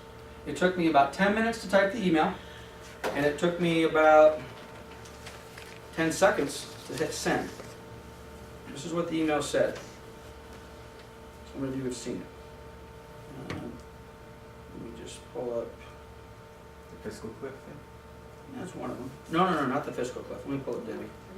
Debbie said she got it. See this? Okay, here's Debbie. Let's go to Debbie's history. She should have got it. Let's go to the first one. First one we sent was somewhere in December, wasn't it? About the 10th, I think. I think even Danny got one. Yeah, I got that one. Oh, you did? Good. Okay. Well, actually, everybody in this room should have gotten one. Lance, you and I need to talk. Well, you should have gotten the first one. Okay. Hold on a second, bear with me. We're almost there. What did it say? I forgot what it said. Let's see, looking for, here it is, here it is. Looking for a year-end miracle. Okay, this email went out. Dear Debbie, full disclosure, I just spam you. Every realtor, blah, blah, blah, blah, blah. About 30,000 of my closest friends, yada, yada, yada. I have an investor. Nobody wants to buy or real estate. That email went out to, I have, and I'm not bragging, but I love contact management. I have 61,204 people in my contact database. Okay? Of those 61,000, I thought I had about 30 of them with valid email addresses. Turns out I lied. It's about 25,000 of them with valid email addresses. So I came up with this not very well written email. There's actually a few typos in there, I'm embarrassed to say. It took me probably 20 minutes to write it. The filter's already built. I clicked send, and approximately 25,000 emails went. You know how many came back? Well, I'll tell you why, because they're sitting right here. I got to clean them up. 4,232 of them came back as bad, and I've got to get those over to my staff to clean up those emails so I don't get them bounced back anymore. How do I know this? Well, I have a business plan, okay? And we're not playing games here. I'm not pretending. I don't have yellow pads in front of me with some names and some addresses and some emails on it. This is serious stuff, okay? So we send out this email. I'm tying it in over here, guys. This email took me 20 minutes to type, and it took me 30 seconds to press send. It took actually about 3 days for it to send out because we had to send it out so we didn't get spammed. We had to send so many per hour, otherwise it would have created a problem. Got so many houses we closed between the time this email went out and December 31st. Off of this email. 20? I think 8. Brand new business, completely off the books, closed between December 10th and December 31st. Now, how many of those carried over that were in the pipeline that we couldn't close? Probably another 18-ish. This one email, now again, I don't know if it qualifies as this, but anyway, this one email is going to be good for probably 30 transactions. 30 deals. Okay, well guess what? That was a success. So guess what we did last week? Come on, let's interact. We sent another one. Oh, by the way, guess how many people sent me back and said, remove? Anyone want to guess? I sent out 25,000. Now keep in mind, these, even though I'm kind of jokingly saying I just spammed everybody, these people, everybody in this database, when did I send the last email? Was that the last week? What did it say? Oh, here it is. This is the follow-up email that went out a week ago, went out 7 days ago. This email I was a little more precise. Let me back up a little bit. That first email went out, and keep in mind, even though it said I just spammed you, everybody's in my database at one form or another I've had contact with. I didn't buy these people and say, give me a bunch of people. I've done business with these people in one form or another. I emailed them, they emailed me, we did an offer. There was some. Now again, it's taken me 18 years of gold mine to get 61,000, so this doesn't happen overnight, which is why you can't Post-it note me. You can't sticky me. You have to go into the computer, because 18 years from now, I want to send you an email, I want to send you a house. And that's how you have to think. You can't think about this. What's our very first slide in that PowerPoint? Don't judge each day by the harvest, but by the seeds that you plant. I'm planting the seeds, man. Oh my God, you just closed 8 deals the week before Christmas and you got another 20 in the pipeline? That wasn't easy, man. That just didn't happen because I'm just lucky and good looking. You know, I'm busting my ass to get that. I've been working for 25 years to get to the point where I can send out a follow-up email 10 days ago. Guess how many deals this is put into escrow? In 7 days. I don't even know the number. You'd have to ask Drew. It's probably 15.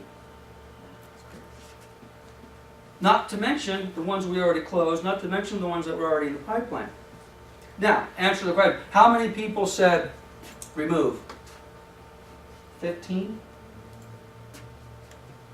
I got a whole bunch of people. That's how you doing. I'll keep in mind. You know, probably a whole bunch of people. Lance again. You know, but whatever. It is what it is. So, this gets back to the how. Okay, how, or what method are you going to now, let's face it. Everybody in this room is thinking, well, this is pretty bitchy. If I just gotta send out some emails and wait for the people to reply back and make the phone calls, this door knocking thing is not looking so good anymore, okay? I get you, okay? But for most of us in this room, this is not gonna necessarily work for everybody. So you gotta do what I did. I did the same thing you guys did, and I'm still selling real estate. But back in the day when I was you, 1 year in the business, 2 years in the business, 5, 6 years in the business, mailers, flyers, bowling alleys, board of realtors, networking groups, NARED, NRBA, RIOMAC, networking business to do whatever I've got to do to contact these 22 people in whatever method. For example, maybe it'll take 1,000 emails on average a day to get that goal. If you're buying a list somewhere, okay, which the results are obviously going to be less. Maybe sending out mailings are going to produce a much lower return than knocking on someone's door as opposed to calling them, whatever it happens to be. You guys have to decide what are you going to do to get that result, and then are you going to follow up with them? And then you get an email like this too. This is just kind of a side note. I'm saving this one. About an hour and a half of memory. Oh, we'll be done in Okay. less than a half hour. And I show this to you too because this is an important part of my business plan. And believe me, I'm going to show this kind of tongue-in-cheek as a joke, but I'm extremely. This is serious to me. The feedback I got from this gal is probably more important than any other feedback. Anna, you know the email I'm talking about, the lady that hates me? Did you see that email? Which one? Funny. Wow, just kidding. Everyone's a comedian. What the heck was that gal's name? Bear with me. Is this her? Is it Jill? Anybody know Jill Hippolyte? No, I don't know. Wasn't that a great name? Hippolyte. Love it.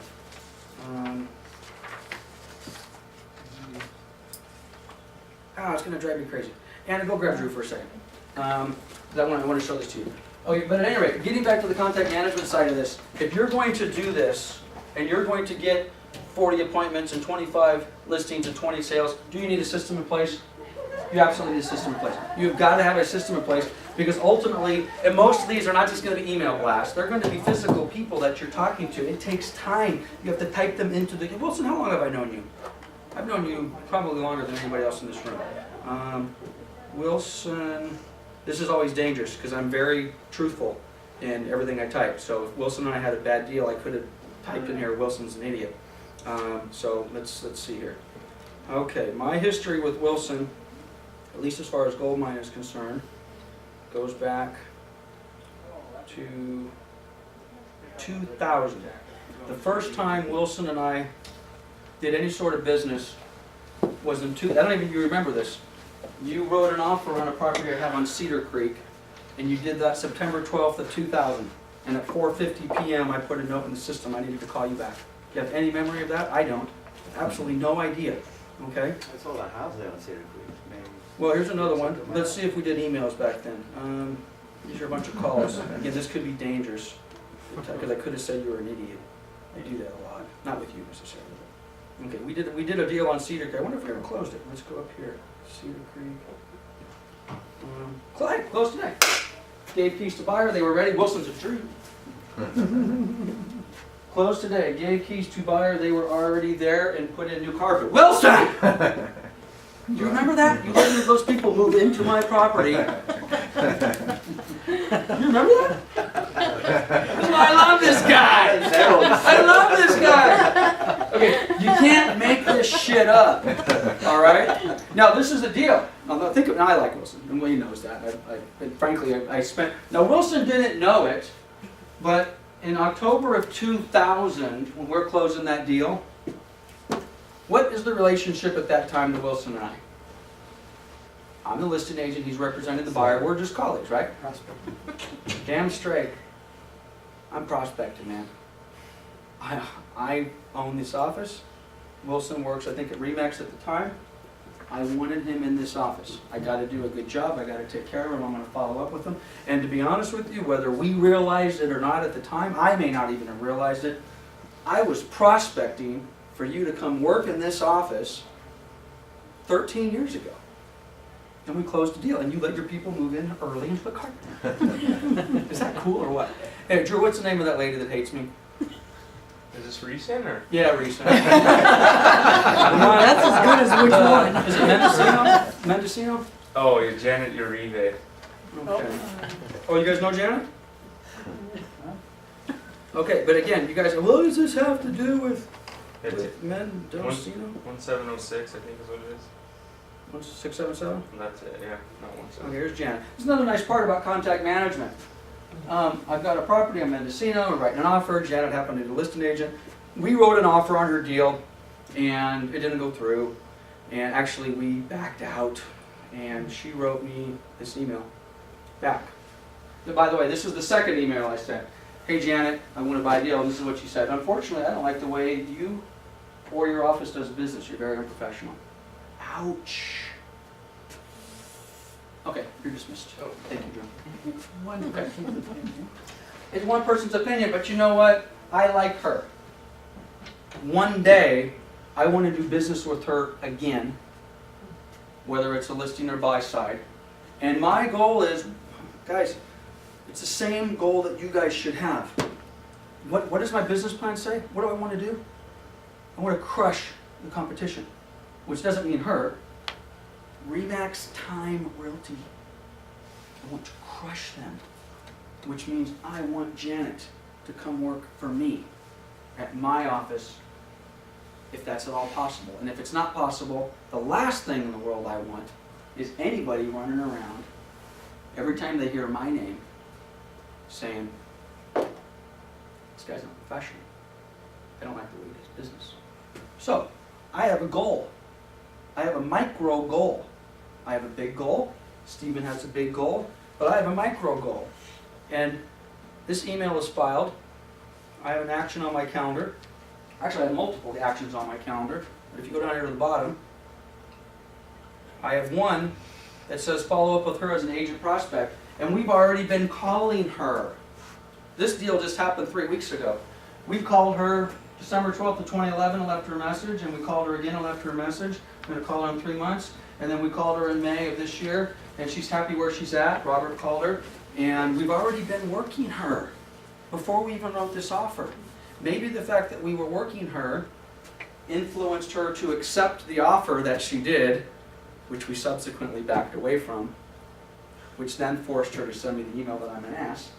But now I have another action on my calendar, and that action basically is follow up on negative email. For me to follow up on the negative email. That is a goal. My goal is to get her back on my side.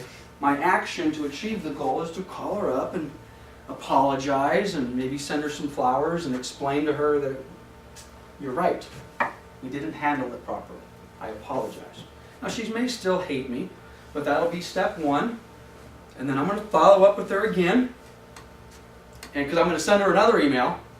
And the next time I send her an email, she's going to take me off your list. And I'm going to come say, Janet, forgive me. Please, forgive me. Send her a box of chocolates. Send her some chocolates, send her a gift card, send her something. But this is a micro goal in my larger goal, which goes to my business plan, which wants to make me money. I cannot have anybody running around thinking that I'm unprofessional. I can't have it.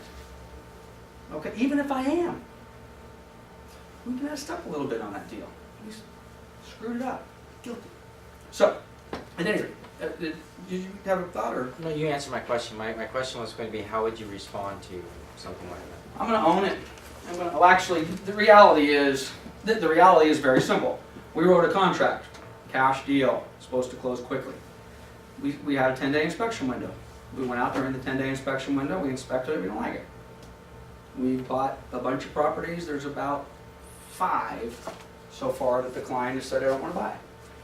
I at least probably have 5 agents and sellers that are like, damn it, cash buyer, close quick, baloney.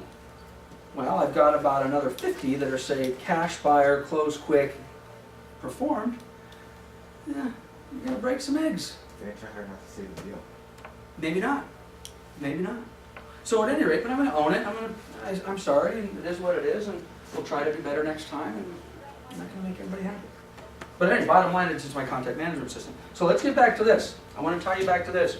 So whatever your activity is, if it's 22 contacts, now again, if your activity is door knocking, it's pretty simple. My name's Stephen Amaya. I'm in your neighborhood today because I need to contact 6,000 people and make 40 appointments and take 20 listings and close 20. And I got to talk to 22 people today, and you're number 1. Will you give me a listing appointment? Now, hello, my name's Stephen Amaya. I'm in your neighborhood today. I need to contact 6,000 people this year, and 500 a month, and 116 a week, and 22 a day. And you're number 20, or you're number 2. Would you like to list your house with me today? Now that sounds ridiculous, but I'm telling you, if you actually went out and you said that, you get results, man. You get results, but you get results. You That get was results. If you literally did something this, my broker forced me to knock on doors today, see if anybody would list their house. Somebody's going to say yes, right? So whatever it is, phone calls, door knocks, emails, yada, yada, yada. So whatever your numbers are, that's what you want to do. So if you want to close X amount, let's suppose it's buy sides. Okay, 30 buy side transactions. How many buyers do you need to come in contact with to put 30 of them in escrow? Same? Okay, well, what does that mean? 300? Which is easy to do. You can easily come up in contact with 300 buyers. Let's say it's 300. So I got to do at least 10. It's 3,000. I need to come in contact with 100 buyers before one of them will write an offer. Just think of open houses. That makes sense? Just think of open houses. You get 10, 15 people through an open house sometimes. You don't write an offer with them. Okay, somebody writes an offer with you. Okay, so how are you going to come in contact with those 3,000 buyers? Well, I just gave you one. I'm going to hold open houses. I'm going to hold open houses every day. Is there anything wrong with holding an open house on a Wednesday? Right place, right location, right weather? Sure, yeah, why not? I'm going to hold open houses, I'm going to do mailings, I'm going to do emails, I'm going to knock doors. Can you knock doors for buyers? Of course you can. Get a non-owner occupant list. Go knock on tenant-occupied properties. You know they're tenants. Hey, Mr. and Mrs. Tenant, Stephen Amaya. I'm going to talk to so many people here today. I know you're a tenant, I pulled the tax rolls. Interest rates are, what interest rates? 3.5? 3 3/4? I mean, the interest rates are low. I think it looks to me like a $1,750 a month rental. Do you have any money in the bank? Have you thought about buying? Have you talked to a lender? What are you doing? I could sell you the same house and you're going to have a $300 a month less payment. What are you doing? Okay, you make the contacts. How many do I have to contact? How many do I have to get the appointment, to write the offer? And then there's a whole other question involved. If I'm going to close that many deals, how many offers do I have to write for the one buyer before it gets accepted? You got to do the math, right? Then we're going to go back to our contact management system. Earlier, I talked about the gym. This gym is an example of activities. What are your activities? I'm going to knock doors, I'm going to cold call, I'm going to this, I'm going to that, whatever you're going to do. What are one of the things you're going to do? I promise Lance, I will hold open houses every Saturday for the entire year. Okay? So I'm going to just pull up Stephen's contact as an example. Now, if Stephen had a decent contact management system, he could schedule this for himself. Schedule an appointment, open house. And I'm going to start on Saturday. And I'm going to do them from, what time do you want to do your open house? 10 to 4. 10 to 4. Ooh, long one. You do a 6-hour open house. And you're going to do it. Now, discipline. Are you willing to do what it takes to do that? Are you willing to do what you say you're going to do? Did you say you were going to hold an open house every Saturday this year? Is that what I heard? 2 Saturdays a month. 2 Saturdays a month. Sunday a month. 2 Sundays. Let's pretend it's Saturday. I already got Saturday. Okay? So you're going to do every other Saturday, right? For the whole year. The last Saturday of the year is the 28th. You're gonna work between Christmas and New Year's? Yes, you are. You said you were. And you're gonna go every other week. I think I got this straight. I'm gonna click schedule. We got some conflicts, we're gonna ignore those. Okay, now let's pretend this is Steven's calendar for a second. Is he starting today? Okay. So Steven has an appointment, Saturday from 10 to 4 to hold open house. If I did this right, he should have another one on February 2nd. Oops, there he is, February 2nd, oops, February 16th, right? How long did it take him to schedule that? Okay, what is this? I can't do it. This is a commitment to an activity to reach that goal. This is me trying to get down to 190 pounds. So, you want to hit that goal. I don't know if you need a coach, or you can just do it yourself, or maybe Lily will hold you accountable, or you want me to hold you accountable. You sit back, I'll be and there. well, then you take a look at it, and then you decide. It's March 3rd. Actually, let me find a good weekend. You want to go to? You want Football to? Sunday. Wait. I got one. You want to go to Coachella? Sure. Sorry, brother, you can't go. You have a commitment. Now, if for those of you who don't know what Coachella is, Weekend 2 though. weekend 2. Free. But guess what you can't do? But you can't go to Stagecoach, because Stagecoach is the following weekend and you can't go. Okay? So this is how this works. Now, do these schedules have some flexibility? We own our own business, we move things around, we're in Vegas for the weekend, we're supposed to come home on Sunday, but we're having a good time, you want to stay over till Monday. That's why we're self-employed. Because we don't have to answer to anybody, we don't have to call in sick, we don't have to make up any BS excuse to our broker. I'm a big boy, I'm staying over Vegas, I'll come home on Monday if I want to. Well, wait a minute, I have an appointment on Monday, I'm supposed to be at Stagecoach. I'm supposed to be at the Redlands sales meeting, and I'm supposed to walk my dog, and I'm supposed to be, that's going to be a tough day. Well, I'm canceling those because I'm staying over in Vegas. Fine, do that. But this is the deal. At the end of the day, week, month, year, when you've canceled every open house that you committed to, and you don't reach this goal, you have nobody to blame but you. Don't come in, this office sucks. No advertising, no support, nothing. Free butters. You know? You guys hear stuff like that? I mean, give me a break. This is all about you. Now you take this example, well, let me give you my own example. I own the office in Redlands. I have a commitment to be at the Redlands sales meetings on Monday. It's on my calendar. There it is. There it is the next week. Oops, I'm supposed to be at Lake Powell, I gotta make a decision. There it is again. Oops, I'm supposed to be in Cabo, I gotta make a decision. Which by the way, I don't know if you guys noticed that.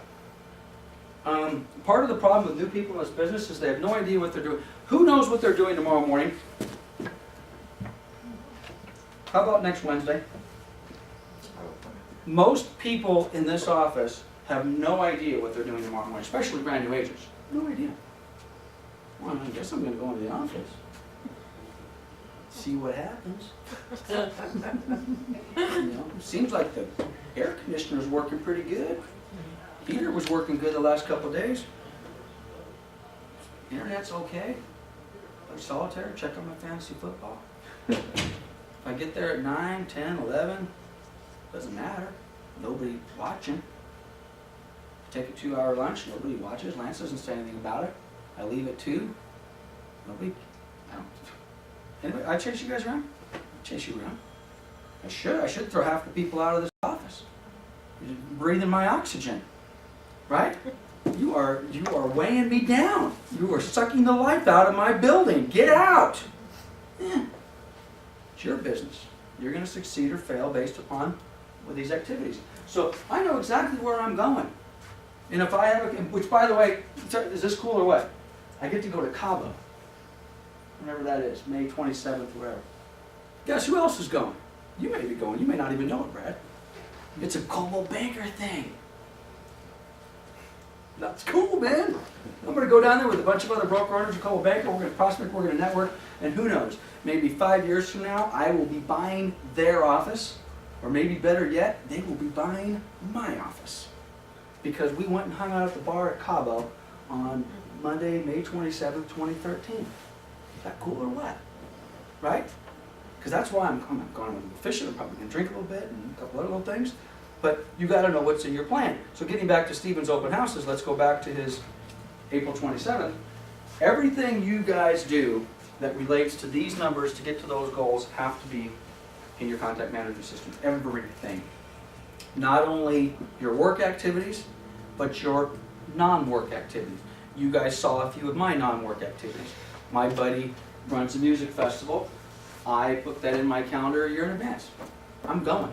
I don't make appointments during those weeks. I don't care who it is. But the reality is, during that week, am I going to be on the phone? Am I going to be checking emails? Talking to clients? Sure I am. It's a beautiful part about this business. Yeah. I'm going to have to make sure I find a quiet place because the music in the background is going to be blaring.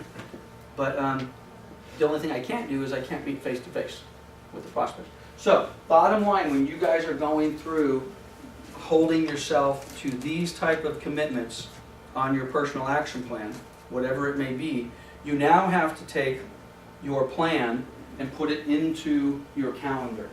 Where am I going to get my stuff? We didn't do very well on where we were getting our leads from. But there's sphere of influence, past clients, FSBOs, which that's an interesting, this is an old sheet, expired, phone prospecting, open house, referrals. We've got some more up-to-date ones.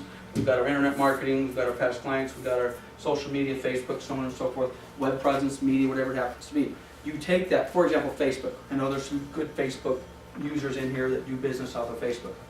If that is truly a part of your business plan, then I don't know the best way to do this. You guys will have to figure that out on your own. But you need to have an action on your calendar similar to Stephen's open house. And that action has to be every day from X to Y. I dedicate, I don't know, how long does it take? You do a lot of Facebook stuff, I don't know how long.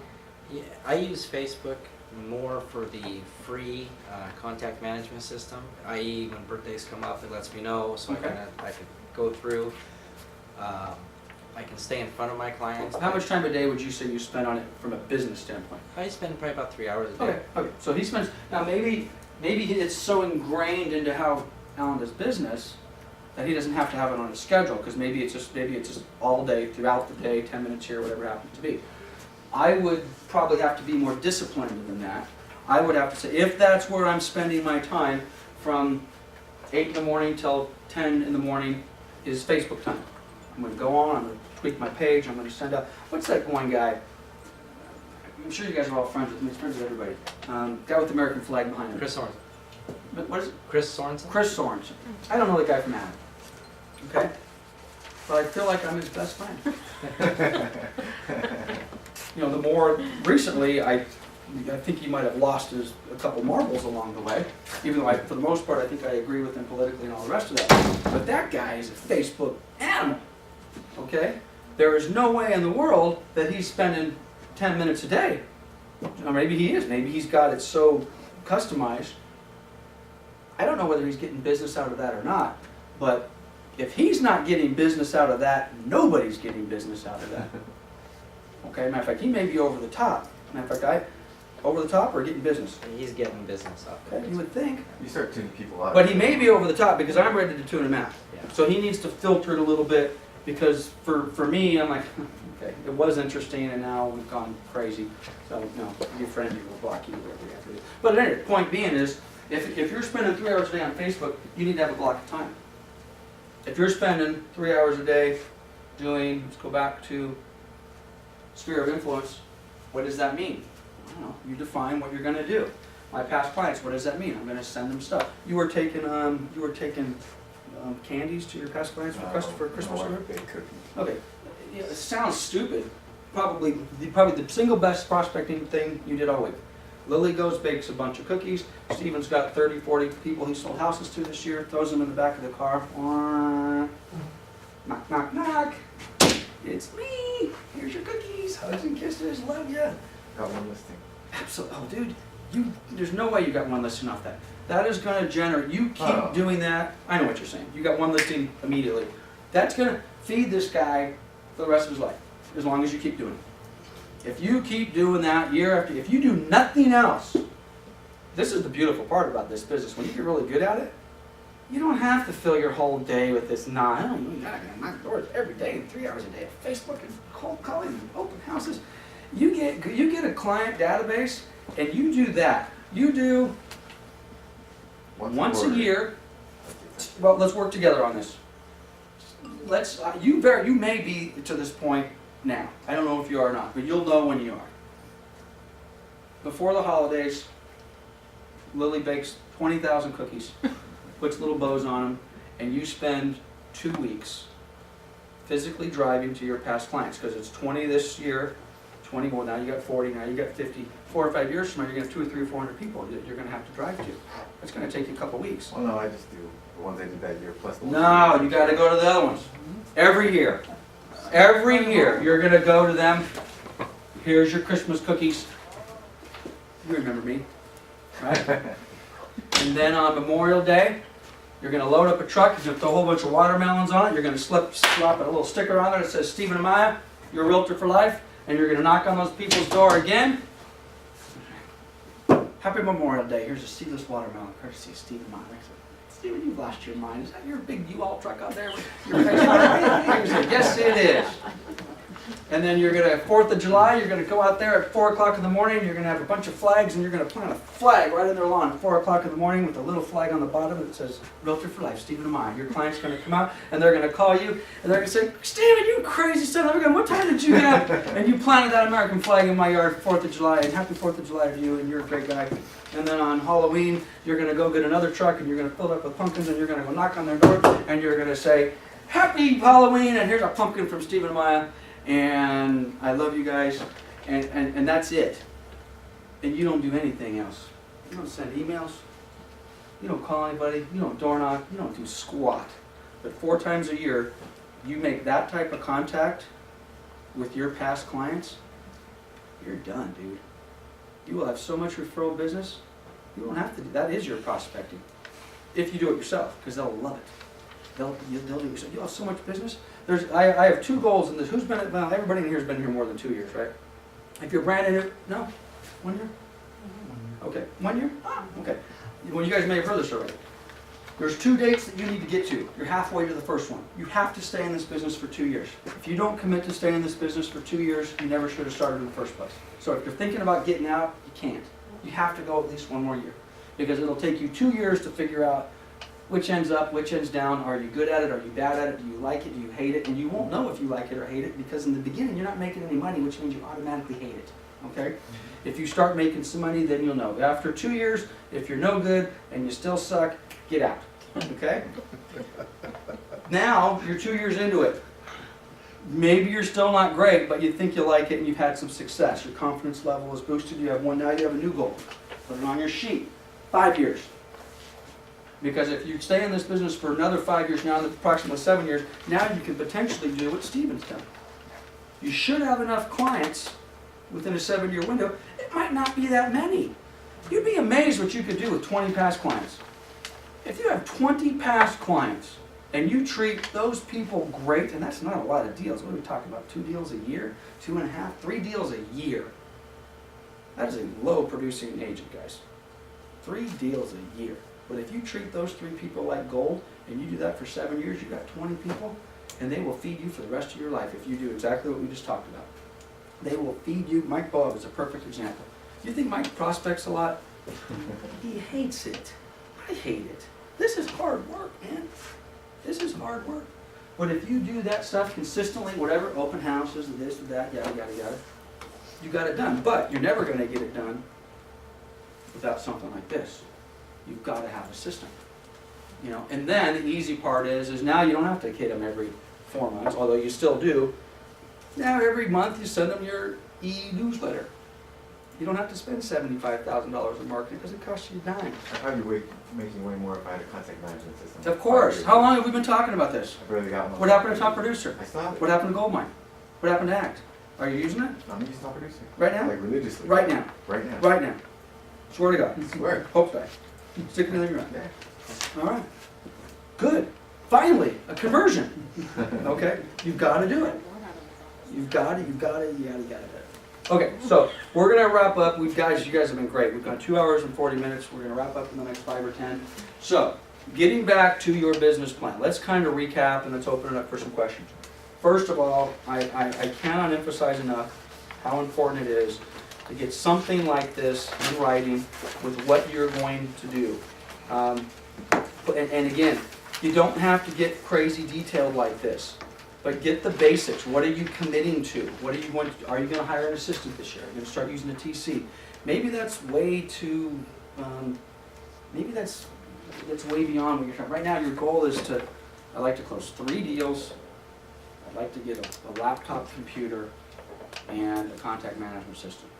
Okay? Put that, what do you got to do to get that? I don't have the money to buy the computer.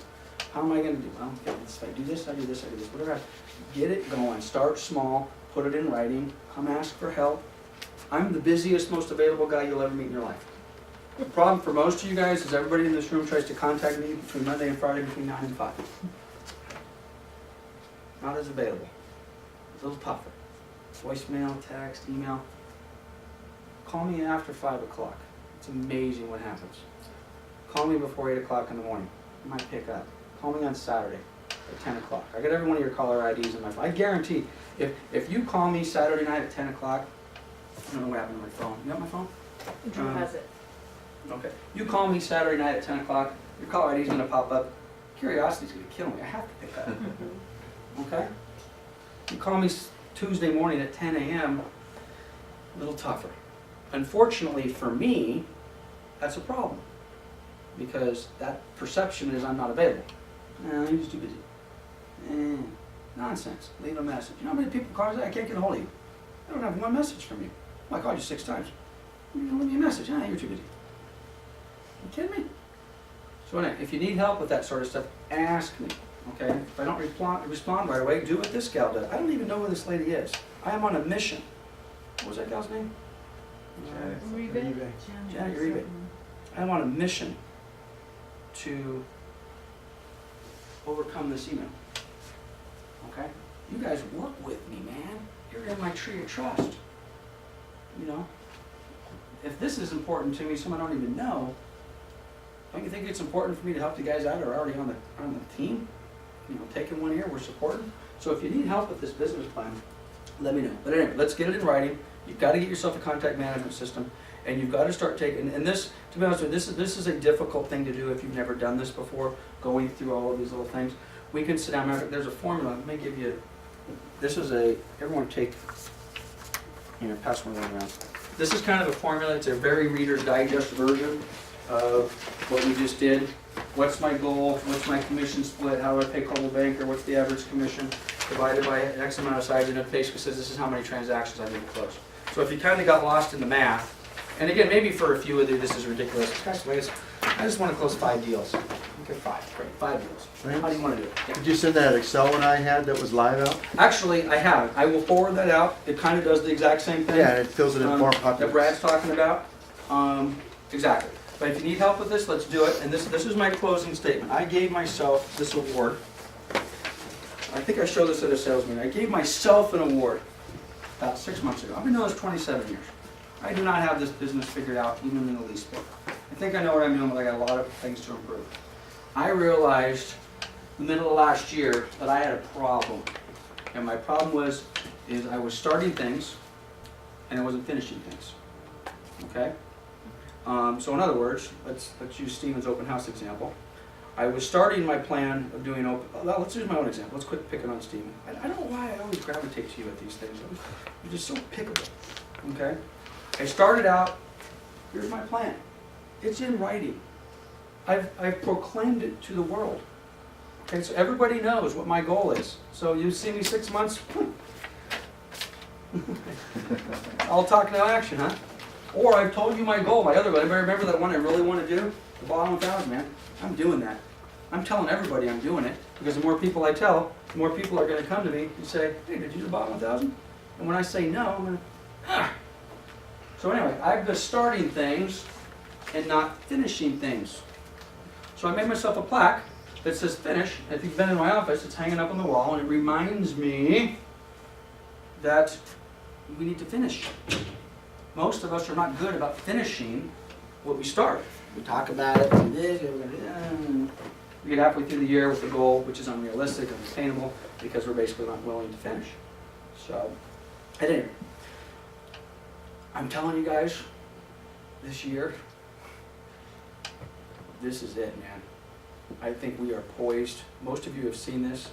I'll just show you this chart, and then we'll, if there's any questions, we'll take them. Otherwise, we'll get out of here. What am I looking for? Actually, let's do a live one. Just take a second to pull this up. The real estate market, I think, has turned the corner, and we are going to explode. I think this is, I think we're at 2002. And for those of you that remember coming out of the late 90s in the Inland Empire, there's a lot of foreclosures, the market was kind of tough, things were starting to improve. September 11th, 2001 came and kind of, you know, put us all back here a little bit. And then something magical happened in 2002 as it related to the real estate market, in 2003, in 2004, in 2005, in 2006.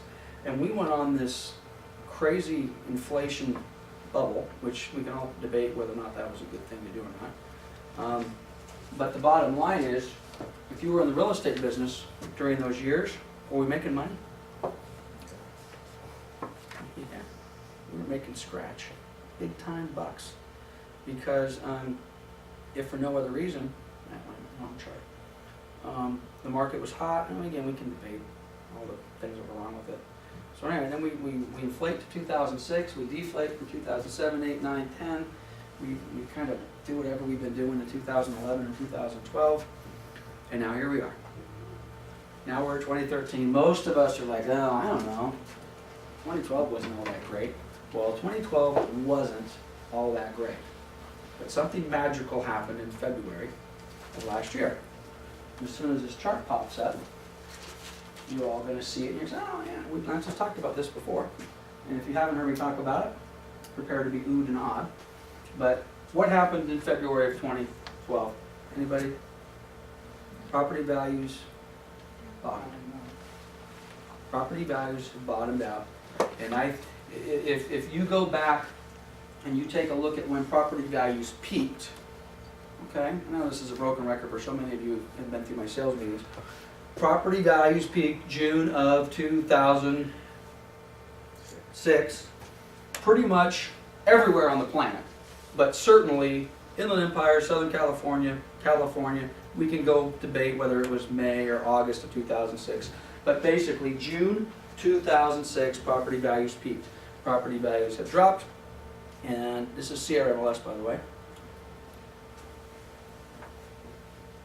This is February 2012. Okay?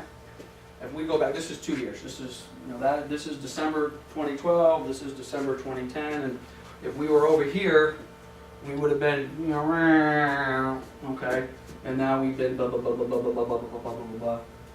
February 2012, increase, increase, increase, increase, increase, increase, increase, increase, increase. 10 straight months of property value increases, and this is CRMLS, the entire Inland Empire. Who's got a calculator real quick? We've got, this number is, oops.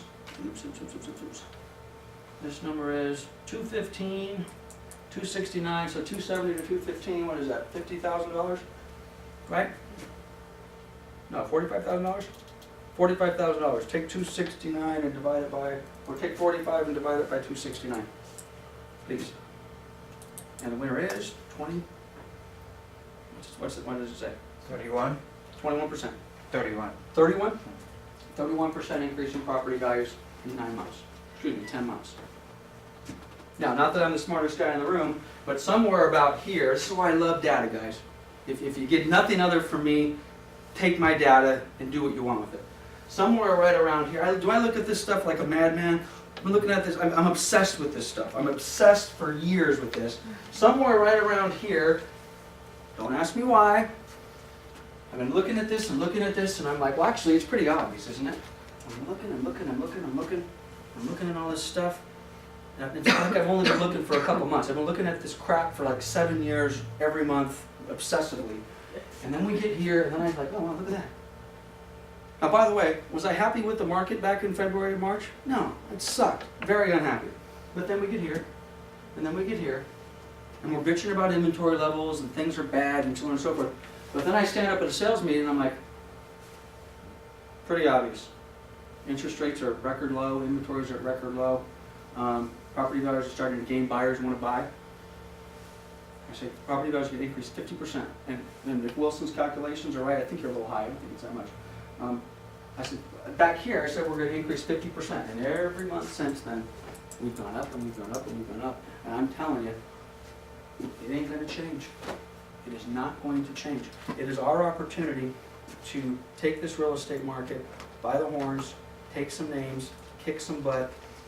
And there's one other thing I want to show you. But I think this needs to be a part of all of our business plans. Where is it? Bear with me, this is important. I think this is it. Yep. You guys have heard me talk about this. If you don't have this in your presentation, you need to get this from me. Send me an email, I'll email it to you.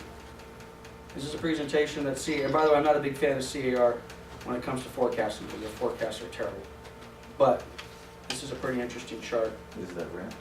Nope. Well, the rent one's a good one too. I love this chart. And I think this chart is why our market, in part, is set to completely explode. We're almost there. Bear with me. Here we go. You ready for this? It's going to take a second. You guys, every one of you, need to get this chart, and you need to give it specifically to all of your sellers. If you're going to try to list 40 or whatever, how many appointments it is, you need to get this information in the hands of your sellers. And this is a survey. Buyer more optimistic than seller. That's an understatement. California Association, and this is recent. This survey was done. Well, I got my hands on this in October, so it's 3 months old, 4 months old. California Association of Realtors went out and asked buyers and sellers the exact same question. And the question basically is, what do you think real estate values are going to do in the next 12 months? Okay? So, leave the buyers alone for a second. Don't pay any attention to this one. They asked sellers. Sellers basically said, 9% of them said, that's unsure by the way, unsure. 49% said down, 23% said flat, 0% said up. 0%. Okay? I think the top is unsure, isn't the bottom. Oh, I'm sorry, I got it upside. Oh, you're right. Okay. So, unsure, they don't know. Okay? Flat, down, up. Oh, you're right. Okay?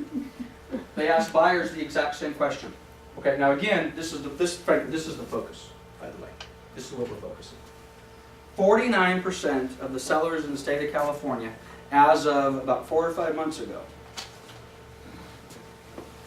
were convinced property values were going to go down. They asked buyers the exact same question.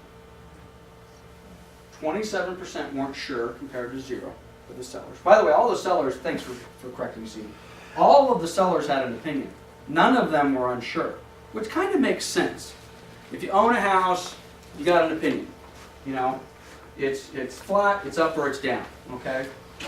The buyers, on the other hand, 27% weren't sure, 49% basically were flat. Skip this for a minute. 25% were up, but this is the magic number. 0% of the buyers, compared to 49% of the sellers, thought property values were going to go down. Are you following me on this? Okay, so if you just look at the 0 and the 49, half of the sellers, market sucks, I'm upside down, I'm beaten up, yada, yada, yada, the property values are going to go down. None of the buyers felt that way. Almost unbelievable. Almost unbelievable. Then you come back and you take a look at a chart like this. The buyers get it. The buyers see what's happening. That's why hedge funds are in this area. These people know what's going on, and they're like, I'm getting in here. right?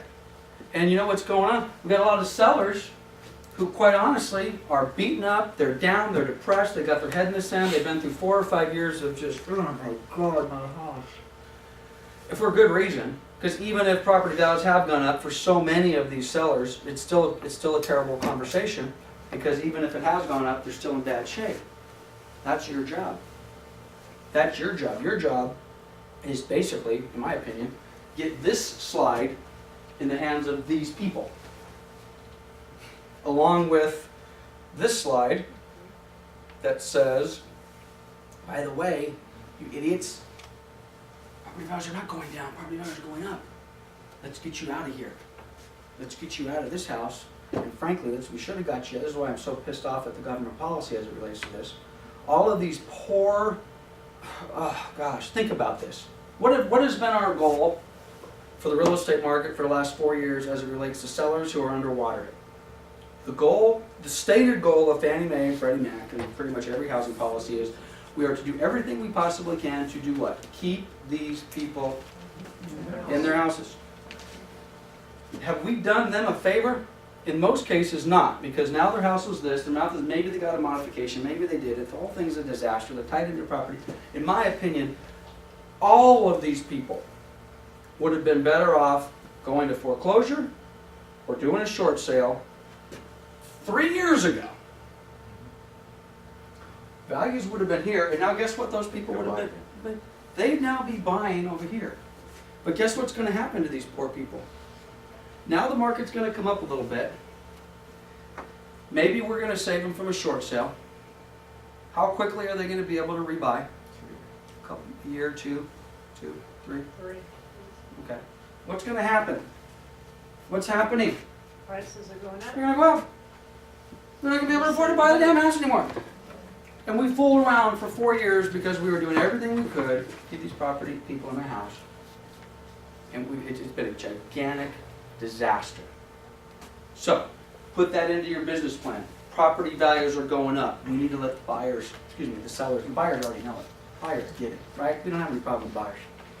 Who's held an open house in the last month? How many people are you getting by? 10, 15, 20? It's a question. That's a lot of 10, people. a lot of people. They want to buy? Yeah. Yeah. It's insane. I have a house next door to me, and it was on the market for 2 days. Yep. Put it on the market Saturday, probably from maybe 9 o'clock in the morning until dark. Yep. All day, all night. We're writing offers. Drew's over there. I don't know how many you wrote today. We pull up every piece of brand new active inventory that's in our buyer's box every morning. We're writing offers by the end of the day. We're getting acceptances this week. We probably told 10 houses. The first day they were on the market, full price, cash. And you took 24 hours to sell that condo. Did you even put it in the MLS? Yeah. No, 24 hours to sell the condo. Nuts. The demand is ridiculous. No, Yeah. we're overinflating. It's ridiculous. It's artificial. I give up. Whatever. And that's it, it's all cash, the FHA and VA buyers are, God- they God don't even bless stand, they don't stand a They don't. chance. But you know what? There's a lot of people out there with money. And it's unfortunate that the FHA buyers with very little funds Mhm. are squeezed as they are, and I feel bad for them, which is another reason the government policy was terrible. We have a lot of young people in this office that would have loved to have been able to buy a property over the last 4 or 5 years. And should have, but because they hadn't already bought a property, there was no protection, there was no reason. We never protected the people who didn't buy houses who wanted to buy houses. We were only protecting the people who bought houses who got caught up in the market and made a bad decision. We completely forgot about all the other people that potentially could have bought. If all of those properties would have gone through the system, there's a lot of those FHA buyers, first-time buyers. Who was selling real estate in 2006? I said I was almost. I told you guys to be rare for 4 hours. That's the problem with me. I just talk too much. One more. If you gotta go, I get it. I love this. This is the highest priced piece of crap sold in the city of Moreno Valley. I closed escrow on this house in June 2006. Anybody familiar with Warner Ranch? We will be in a minute. Okay. Almost there. Photos.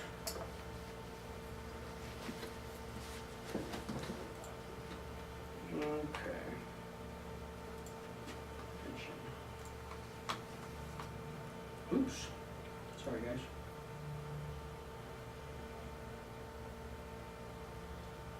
That's all the property you sold?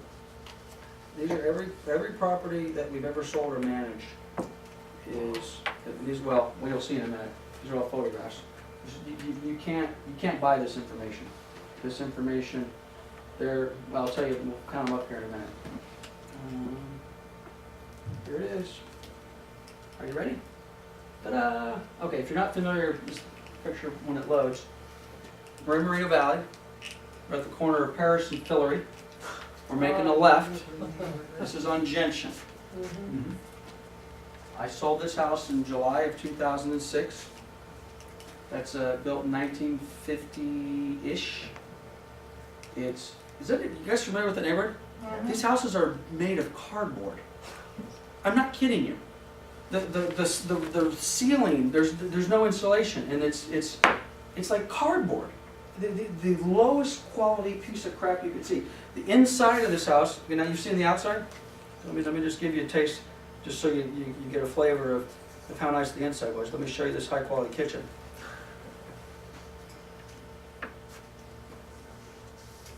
Okay, get the idea? Anybody want to take a guess what we sold that for? July 2006? 345. $330,000. Wow. I would not, it's not a good neighborhood. Okay? This is not a good neighborhood. We got that already yet? Okay? I was gonna say, how many times But this is the deal. When you sell a property like that, and then I take a look at young clients that came to me, and my kids were too young to buy at the time, and you take them over and you say, well, geez, kids, the cheapest house in the city, and this, by the way, was the cheapest house in the city, is going to cost you $330,000. This is what it looks like, and this is the neighborhood you get. A lot of those kids said, I ain't gonna do that. I'm not moving I out. can't afford, I don't want to live in this neighborhood. I'm not moving out, I'm gonna rent, I'm gonna do something, do that. Okay, so they got locked out of the market. How much is that house worth today? Like 80 grand. Yeah, somewhere between 60, probably 80. It was worth 65 February, but it's probably worth 80, probably 90 now. But that's the part that breaks my heart when it comes to all these buyers. Because, they shouldn't be paying that's not a $330,000 house. Are you kidding me? And it went back down to where it was. But anyway, these buyers just got locked out because they're not gonna buy that. So now, I'm getting back to your FHA comment, that's the tough part, because you're gonna have a lot of these buyers who have been kind of patient, sitting on the sidelines, who have kept their powder dry, but they don't necessarily have a lot of money. And they're literally getting squeezed out of the market right before their very eyes. Right before their very eyes, and the property values. Now, thank God, interest rates are still, Yeah, but Well, mortgage they're insurance going for the life of the loan now? Right? No, it hasn't changed. Oh, It that didn't change. but still, it's a problem. So, anyway, all of this stuff you need to throw into your business plan. And some of you have shared different pieces of your business plan with me. Some of that may mean, for a few of you, that you focus in different areas. I don't want to discourage anybody from leaving the Moreno Valley office. I've made a very good career working out of this office my entire 27 years. But some people say, I'm going to focus more on Riverside or Claremont or Covina or Orange County. Price per copy is higher, I get all that. Okay? But whatever you do, quite honestly, with these values being where they're at, by the way, our median Sierra MLS now is 269. That's a lot better than it was there. It's more in the valley, right? Does that have an impact on this? Darn straight it does. It's amazing what What's it, Moreno Valley right now? just Moreno Valley? We can pull it up. Market dynamics. Oh, wow.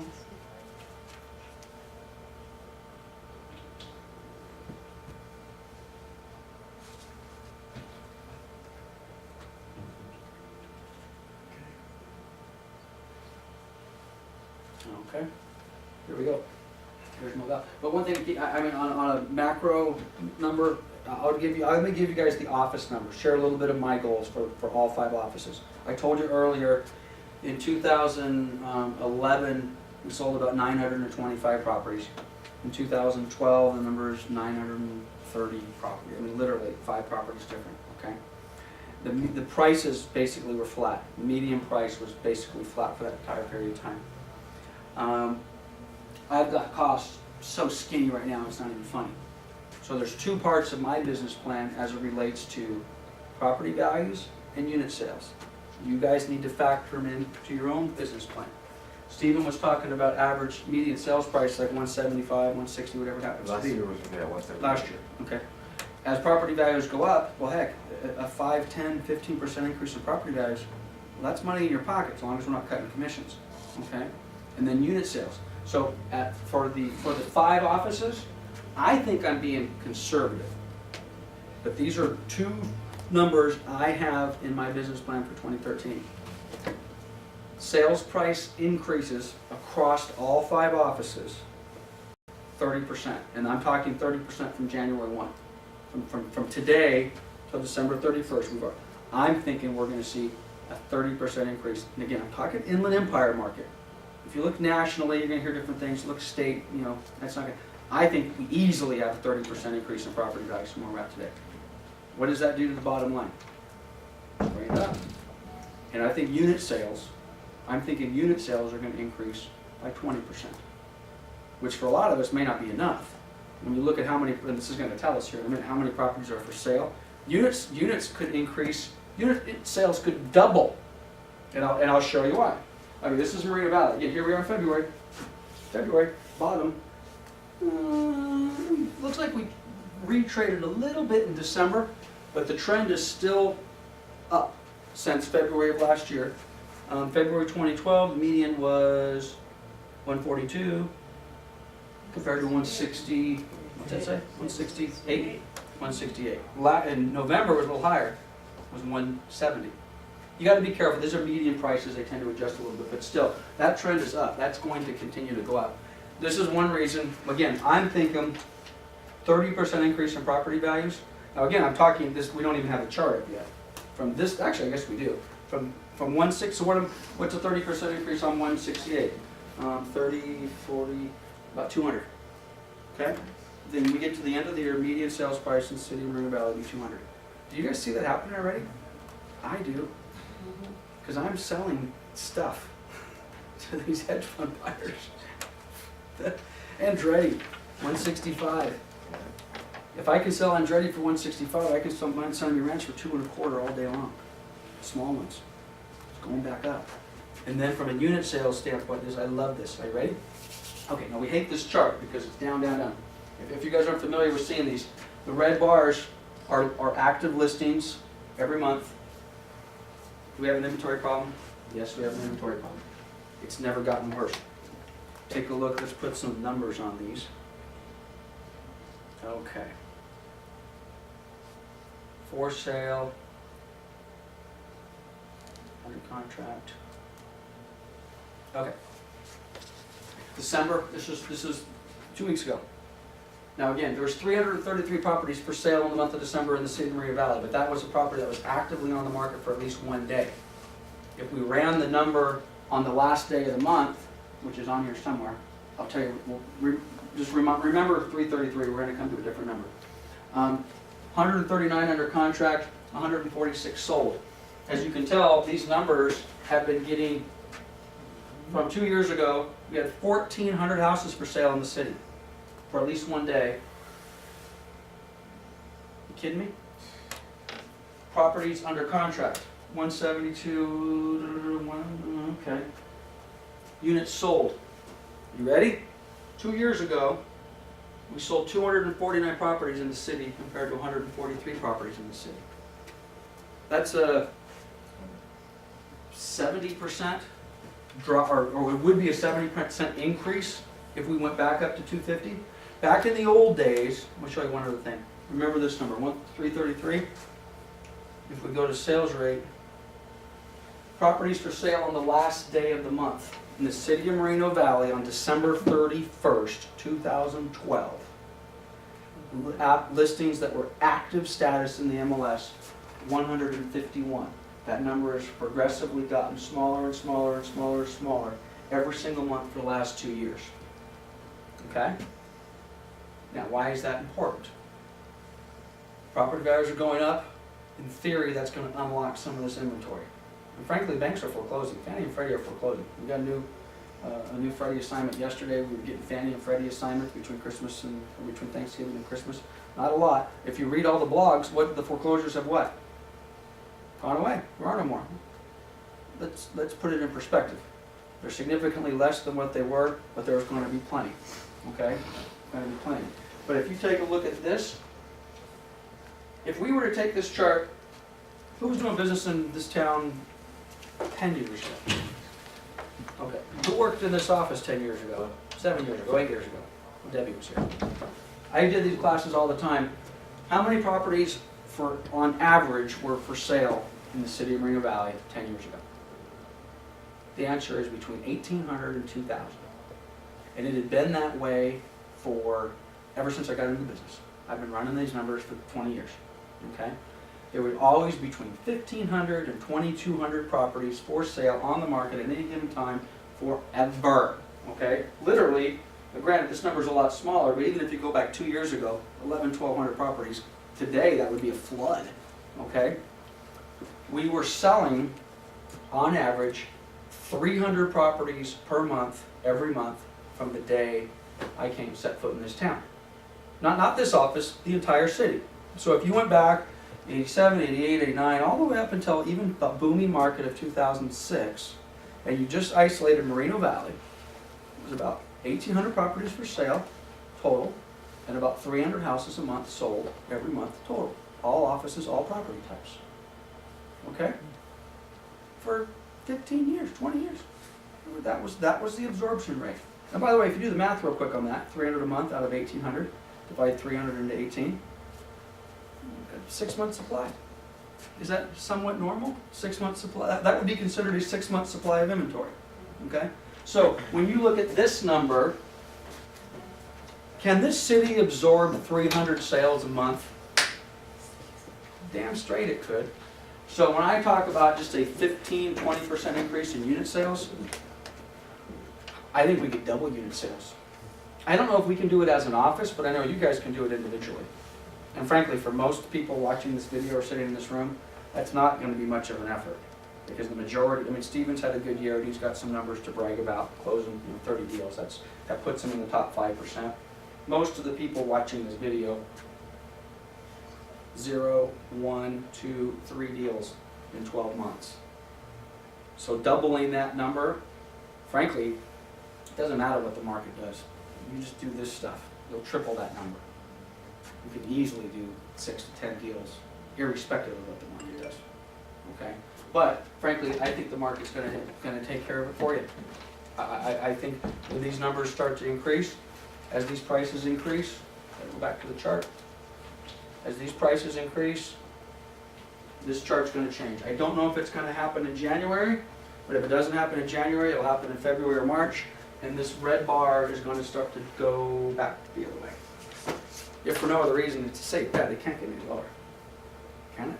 You can't have less than 150 houses a month sold. So take that, put it in your business plan, and smoke it. So if you're not forecasting at least a 20% to 30% increase in property values, which affects your money in pocket, and if you're not at least projecting a 20, honestly, if I'm being honest, if I had any commitment to the number, I'd say these 5 offices should double sales in 2013. Not at 20 or 30. Instead of 900 sales, we should close 1,800 houses. 1,800 houses, double. But by almost doing nothing different. You do nothing different, you should close 60 deals next year. I'm not saying don't do anything different, but just the market itself appears to be making that adjustment. So there's one thing you also need to be prepared for. What happens when the market starts to improve? Who comes back? All of those people that got out. Okay? So here we are, paid our dues, stuck around, fought it out, last man standing, things start getting better, And who rolls back into town? Oh, yeah. Prudential, Tarbell. By the way, guess who's coming back to town? Prudential, Are they? Tarbell. Yeah. But you know what? That's not a bad thing. It came to my attention a couple months ago that both of those offices have plans to come back in 2012. And I had an agent came to me and says, they're coming back to town. Does that worry you? I'm like, no. I'm encouraged by it. There's confidence in the marketplace. The agents are getting it. The broker owners are getting it. The consumers are getting it. Okay? But keep in mind, now you're going to have additional offices pop up. You're going to have agents that have never been in the business going to get in the business. You're going to have agents that have been out of the business, they're going to get in the business. And then you're going to go to your contact management system and you're going to say, you're going to call Mrs. Jones, and Mrs. Jones is going to say, thank you for calling. And I know you've been working with me and you've been keeping me up to date for the last 4 years. And I'm ready to sell. But I hate to tell you, my sister just got a real estate license and came back into the market. And you're going to say, ah! Get over it. Consider that a sign of an improving market. Get over it and go on to the next one. Okay? Because I'm looking forward to the first agent that comes in and tells me that story and wants to get out of the business and commit suicide. I'm going to say, no, it's a good thing. And it is a good thing. It's a good thing. Because as these people come, now granted, are they going to take some of your market share? Maybe. But they suck. And you know what's going to happen. They always come back. Lady's going to call you back and say, oh my God, Stephen, I should have listed with you. And I can't believe my sister not talking me into it and I'll never listen to family again. And you're so kind. Okay.